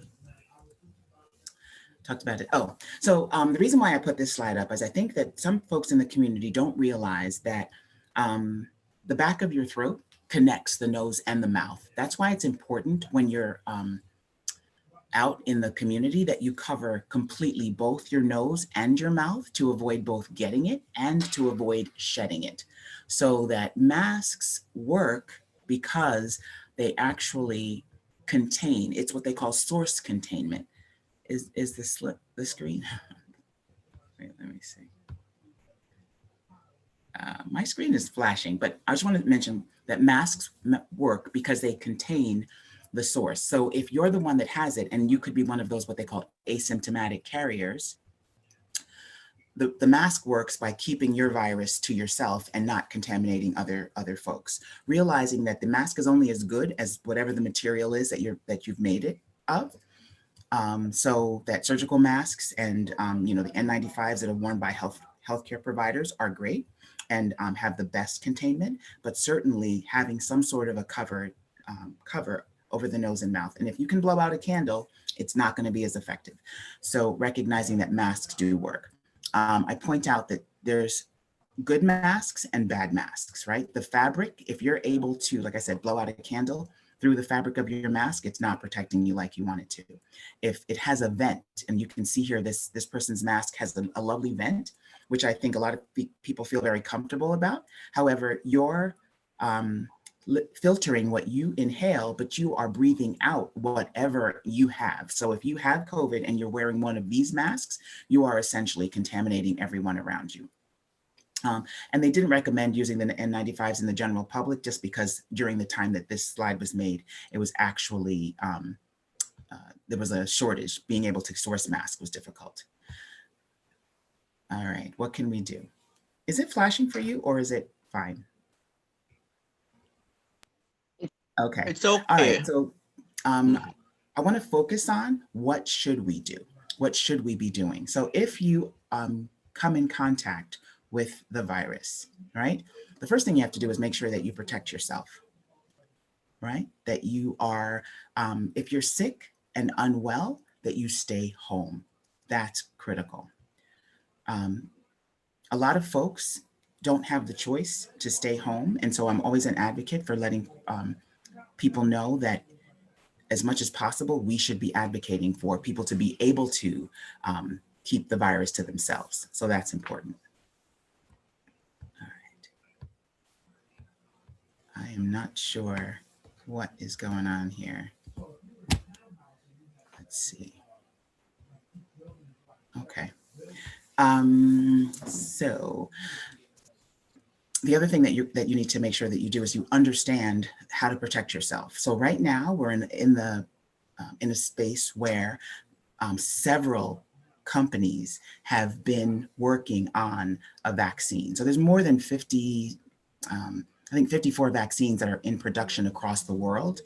And among 87 of them are what they call in preclinical trials. So we're hearing in the news about Pfizer and Moderna, who are both got emergency use authorization status for their vaccine to get it to market. So we are actually vaccinating folks with the with vaccine. And I had some sort of a freeze. Lovely about slides, right? All right. So what does that mean for us?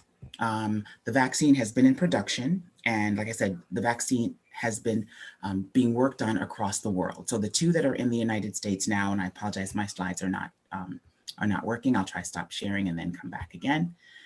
The two that are focused now are the Pfizer vaccine, which for Boston, if you go to, I think it's Massachusetts 211, you can see the sites where the vaccine is being offered.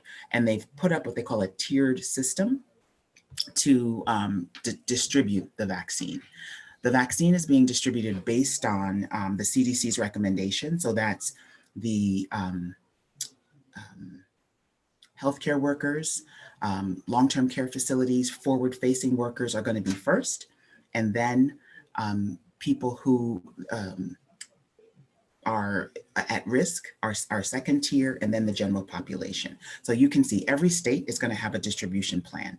The plan has been being worked on for months because it's very important to make sure that this vaccine stays frozen. So you've seen companies like UPS and FedEx that have gotten their what they call supply chain distribution all together so that they can safely make sure this vaccine gets to the vaccinators intact and still good. So the vaccine is the next step. I want to, can you still hear me? Yes, we can. Okay. All right. So maybe what I should do, since my presentation doesn't seem to be working, is I don't know if folks have questions I'd love to be able to take that while I try to stop sharing and reboot sort of my presentation. Let's turn the computer off. Or anyone? Anyone from the audience on the Zoom has a question for Dr. Greene? Or if you're watching us on Facebook Live, if you have a question for Dr. Greene.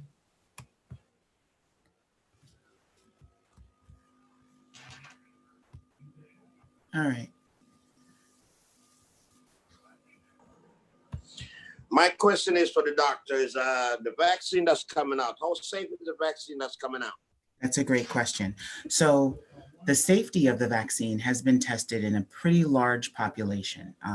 So Pfizer has been had their vaccine in production for I can't remember the exact amount of time, but they've had the largest amount of people. I want to say over 1 million people have gotten this vaccine. And they actually did what was the safest kind of study, which was like this double blind. So people didn't know if they were getting the vaccine, and some were getting the vaccine and some weren't. And they looked at the two populations, and the people that got the vaccine actually got the virus less, almost 95% effective on that population, to the point where, you know, they actually at the end of the study went and offered the vaccine to the control group just as an ethical thing to do. Because when you know something works, it would be unethical not to at least provide it to them. But they did have enough data to show that there was minimal side effects, and not that there are none. And this is probably has to be the message of this talk, is that every single person has to recognize that slide that I showed earlier. A lot of those people that ended up dying from the vaccine, the majority of them had comorbidities. They had other illnesses. Some were known and some weren't.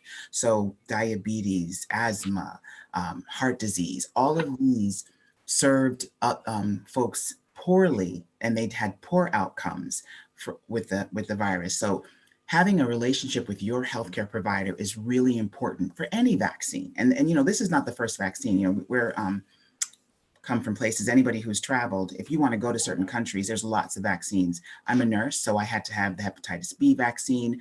I tried to, you know, avoid chickenpox in my kids, so we did the varicella. So there are a lot of vaccines out there. I think what I've seen with this one is that there's been a lot of attention and a lot of focus on it because it has shut down the economy. So just from a practical perspective, it wouldn't make sense to try to put something out there that's going to cause more harm than the illness, but it on preliminary studies looks very effective and very safe.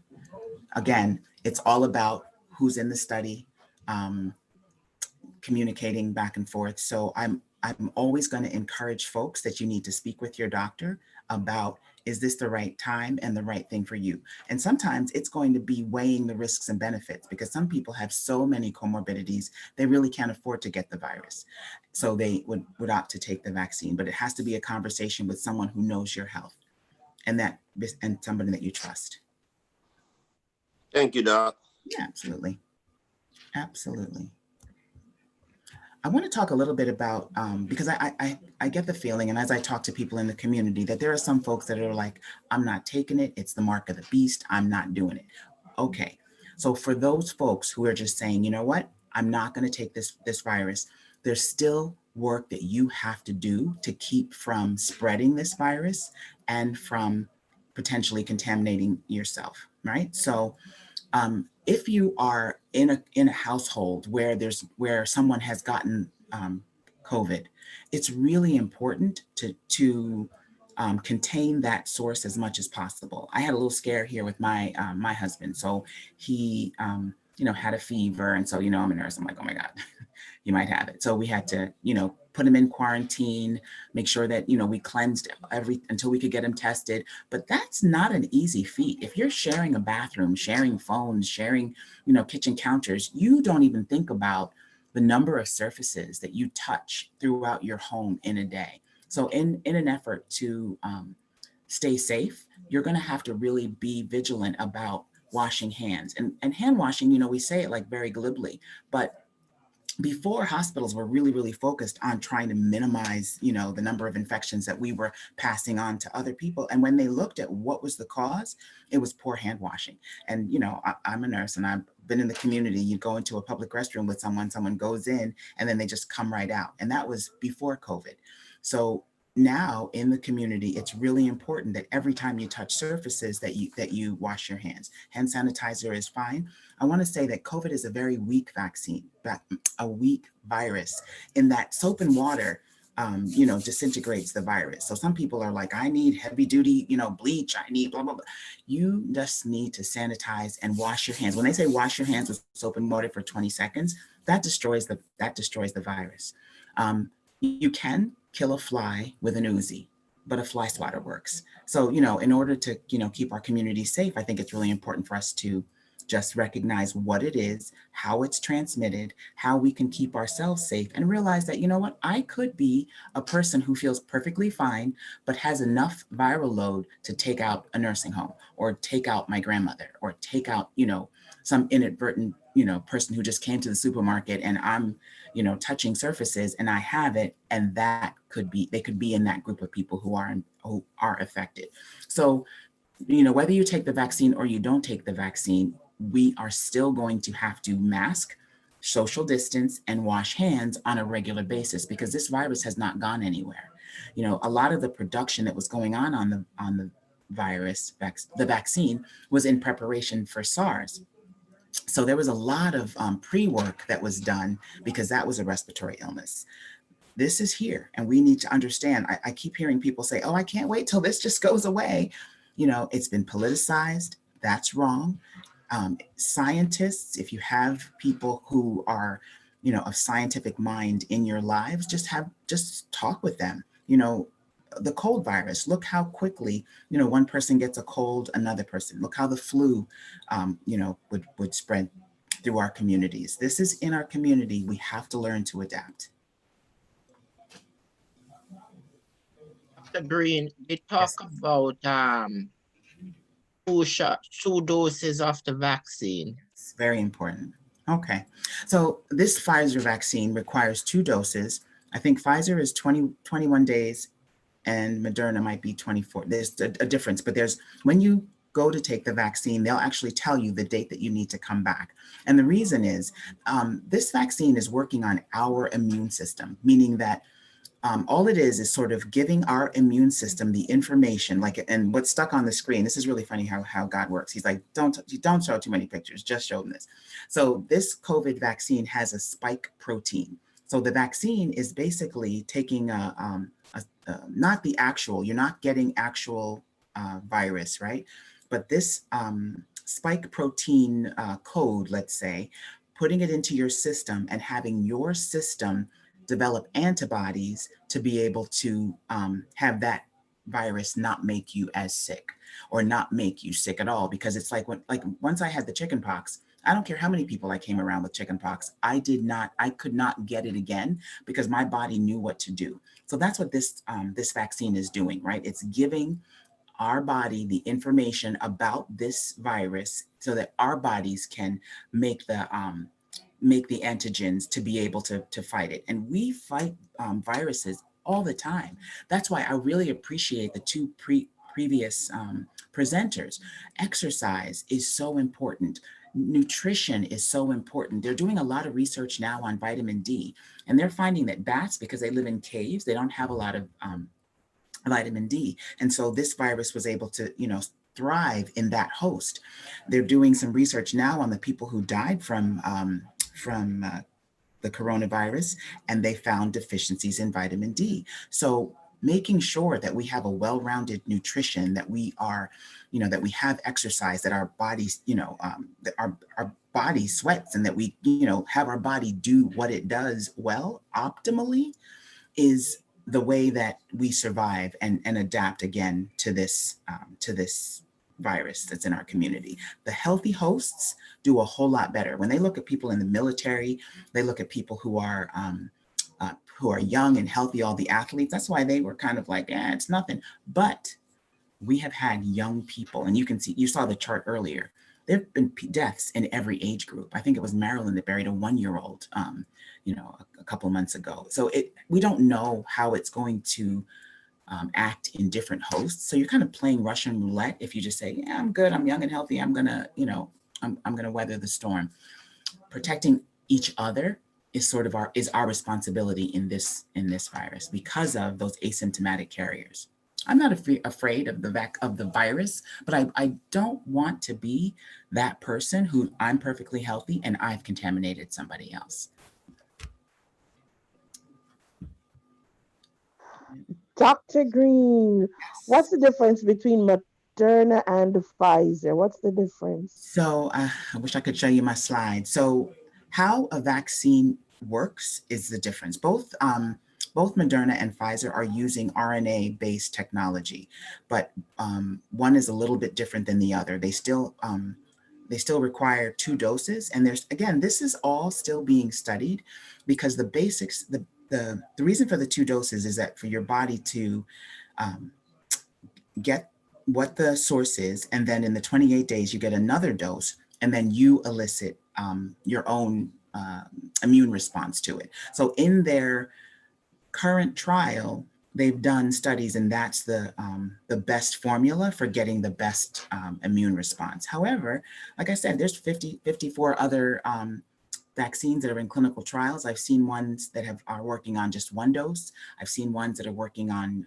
you know, attenuated or killed virus. And so every single company has a different mechanism of action. This particular one is using like a code, a part of the virus to when they inject it in the vaccine, then your body thinks, okay, I've got to protect myself against this spark, and then begins making its own immunity around the virus. So they're very similar, the Moderna and the Pfizer, but they're, like I said, there's many, many different ways that vaccines can be effective.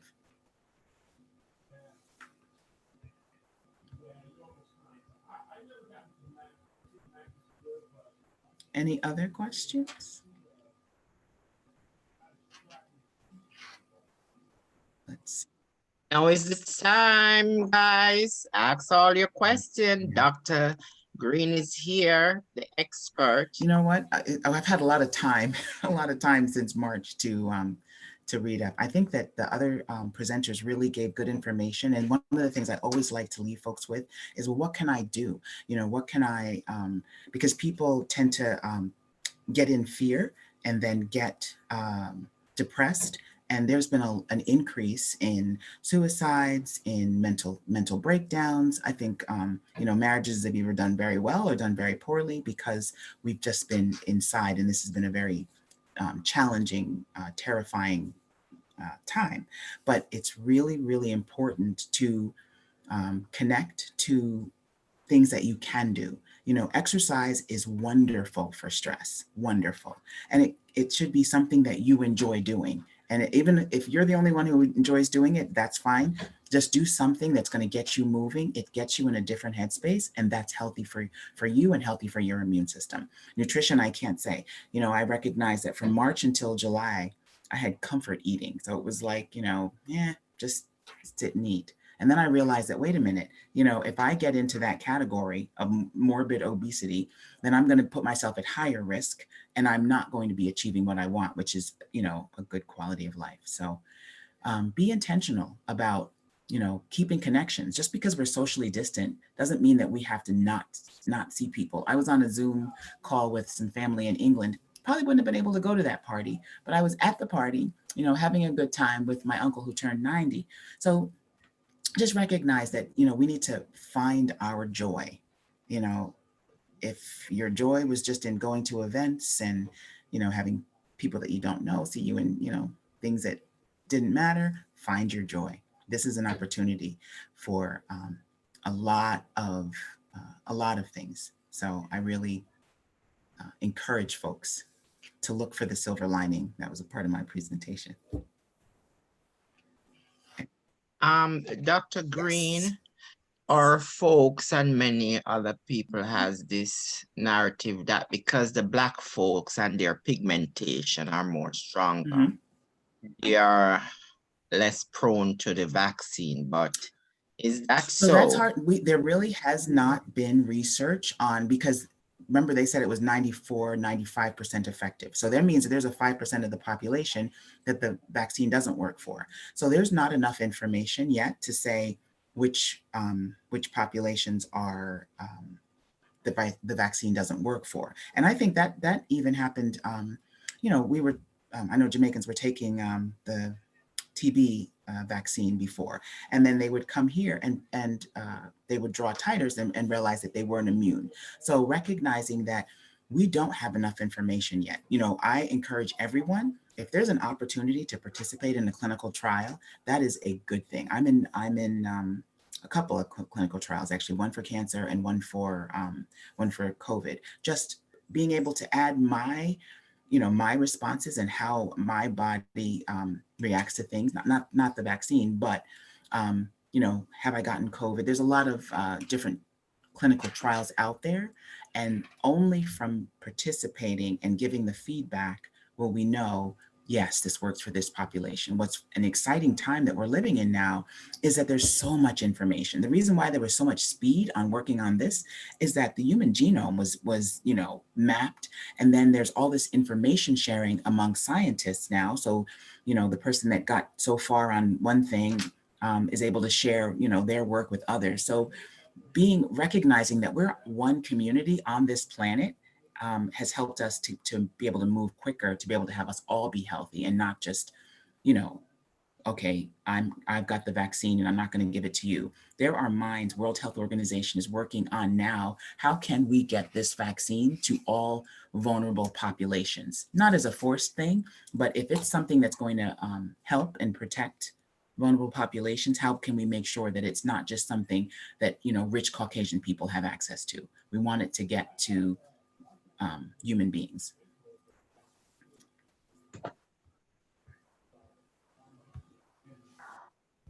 Doctor, another question for you. Absolutely. Since you're a frontline responder, have you taken the vaccine? And if you did you develop any side effects? So great question. And yes, I work in a hospital every day, and had the privilege of serving my colleagues who, many of which were impacted and many of which died. I've got to say, for the number of people that are working in the hospital who are utilizing PPE. When I say PPE, I mean they have their masks, they're wearing the proper, protection, washing their hands appropriately.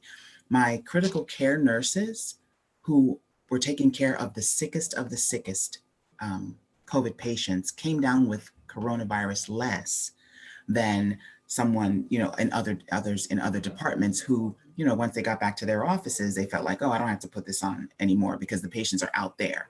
Well, it was community spread. And so a lot of folks did not recognize how important PPE is. But to answer your question, I did get in line. I queued up for my to sign up for the vaccine, and they ask you a series of questions. And the first question is, have you ever had an allergic reaction to a vaccine? So once I said yes to that, because I have, I wasn't a candidate for the vaccine now. So this is why I tell people, not everybody who is willing to take the vaccine will be able to. And if you're able to, you're still going to need to make sure that you follow all of the necessary precautions, because this virus is still in our community. And, I had the Boston plan, and I'll share it with you guys if I ever get my presentation to work, but there's by April, it'll be open to the general public. So at least for the next year, the same precautions that we've been living with, we will have to continue to live with, because having the vaccine doesn't mean that you're not able to spread the virus to others. It means that for the most part, the large majority of the people that were studied who got the vaccine did not get sick unto death with COVID. So, there's promise. So I wasn't able to take it, but would I take it? Yeah, I've taken every other vaccine out there, the flu vaccine. I didn't take varicella because I actually had chickenpox, hepatitis B. When you're in a vulnerable environment, people who work in nursing homes, people who work in hospitals, you certainly want to minimize your exposure. And my mom, she's older, and I want to make sure I don't bring anything home to her. So. And Another question. And Oh, I I'm sorry. people who have taken the vaccine, and I want to say that this so far, and they've only taken the first round because the hospitals are within that first 20 some odd days. And it's just like if you take the flu vaccine, so far, all of the people that I've heard, they've gotten like, soreness in the arm, but nothing, nothing significant. All right, thank you. I have another question. Sure. Is there any connection between the vaccine and bio-nanotechnology? I keep hearing that. That's really funny. So, so the question is there a connection between bio-nanotechnology, which I think is that chip, somebody like inserting a chip or something where they can trace you, that kind of thing. And I wish I could show you the people who are working, it was German scientists, and I have actually pictures of them in this presentation that have worked on it. There is no traceable chip. It's just like any other vaccine. It's so my answer to that is not to my knowledge, and I don't believe so. I think the folks that have been working on this vaccine have just genuinely been trying to solve a world pandemic, which has impacted everybody's lives. I don't think there's one person on the planet that hasn't been impacted by this virus.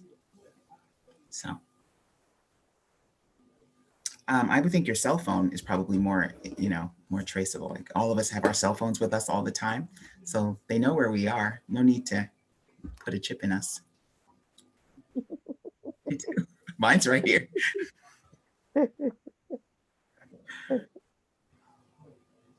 And Dr. Greene, Yes. we from the islands are very used to vaccine, because remember when we were small, Yeah, BCG, rubella, mumps, yep. Vaccine, and so. Yep. I think anybody that's traveled recognizes that. And that's what I think people don't realize. There's many countries that I think just out of prudence and because of how this has impacted the economy will not allow anyone in that has not had that vaccine. I know before COVID, if we were traveling to countries where there were certain concerns, vaccines were required. This is just another one. And it'll be interesting to see. And it's important to know that other countries are much, much more serious about this containment than we are. I read about a young lady who, I can't remember what country she went to. It was like an island, and her boyfriend was playing basketball somewhere. And she decided to break the quarantine and just go and see him play because, she's spoiled and she can do whatever she wants. And they put her in jail. They're not playing. They are not playing. This is too serious and too lethal for them to say, oh yeah, we're going to take the American approach. We have the worst numbers in the world, which is really bad. Both our number of, our ability to contain it. You've got places that are opening up now because they took a very serious approach. When you look at Australia, you look at New Zealand, on making sure everyone gets tested and making sure that everyone who has it, that it gets contained. We have some segments of our population that don't even believe that the virus is real, that it exists. It's supposed to go away November 4th. Mm-hmm. That's killing us. It's not a good thing. It's not a good thing. Hi, Dr. Greene. Yes. I have a question. One of the senior nurses in the Bahamas made a statement saying that our country should wait probably about a year before they give the vaccine to the Bahamian people, because of the fear that as a third world country, we might not receive the best. Wow. I guess they may just give us anything and may not work and hurt the people or so forth. So what is your take on, I guess, that perspective? So I have not heard that, but I think if I was the CEO of Pfizer, it would not serve me to provide any particular country a lesser quality of my product than I'm providing it to the rest of the world. I would not want to go down in history as being that person. And I'd like to think that people have some integrity about vaccine distribution. And so, but there's many, many vaccine providers on the market. So it's not like there's one big they who's dishing it out to different people. If you just Google COVID vaccine pipeline, you know, so countries will be able to select what works for them and go with a company that they feel has, you know, good data. And there's not just one vaccine that's going to work for necessarily every country. I think that if I was a health leader in that country, I certainly would advise looking at the different companies, certainly looking at cost. You know, I have heard that there's vaccines that are in production and they're going to charge $8 a dose, or, you know, some vaccines that are in production, they're $500 a dose. So this is a market, and it's probably not going to be a one and done type of thing. So this is something that you may need to get just like your flu vaccine, get your COVID vaccine on an annual. They don't know yet exactly how long the immunity that's created from the vaccine lasts. And we do know that people who have intrinsically gotten the virus, there's different lengths of time that the antibodies actually live in different hosts. So the jury is still out. This is so new. Literally every time I do this presentation, there is new information. And so I put a date on the slide because it's as good as the day that I'm giving it to you, literally. Wow, that's awesome. It's true. It's true.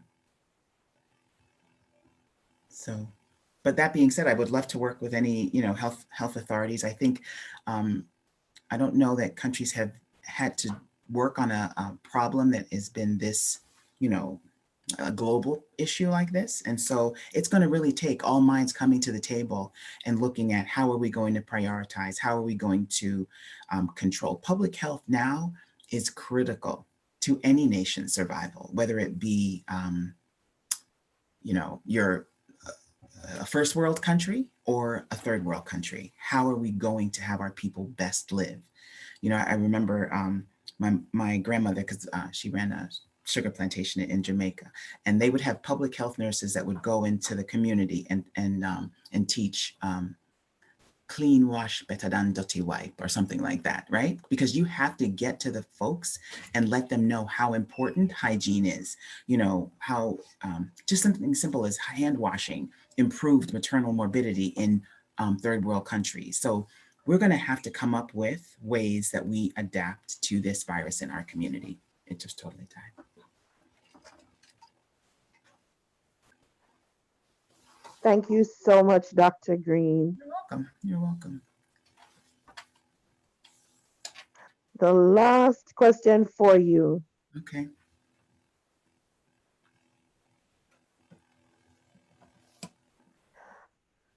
So it's multi-million-dollar companies are rushing to have a vaccine for COVID. Mm-hmm. What about the other viruses that are around? Are they working on that?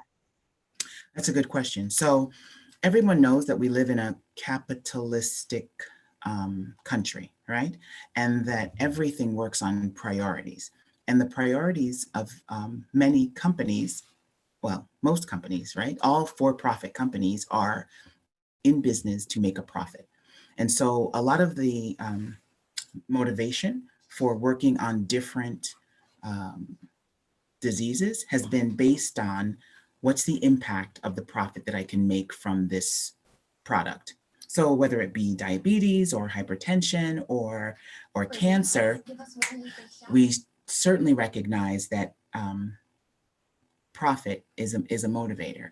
When the entire global economy shut down, this went to the top of the list as far as priorities, because I can't sell you something if you're not coming out of your house or if you're dying at rates. So we have to just be very, very cognizant. I'm really appreciative of this group.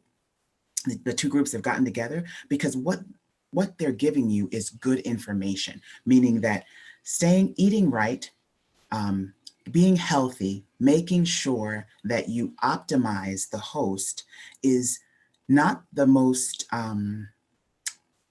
it's not going to be the most touted thing. People are not going to be like, oh, make sure you stay healthy. But like, no, let me give you this pill. No, let me give you this drug. No, let me give you this, because it's about profits. But we've got to recognize that we are our billion-dollar investment. So you have to Do what you need to do to keep yourself healthy so that you can live your life and do what you have to do, because companies are going to do what they have to do. And then we have to advocate for things like, cancer clinical trials and diseases. I'll tell you a story about, there was a cancer drug called Gleevec.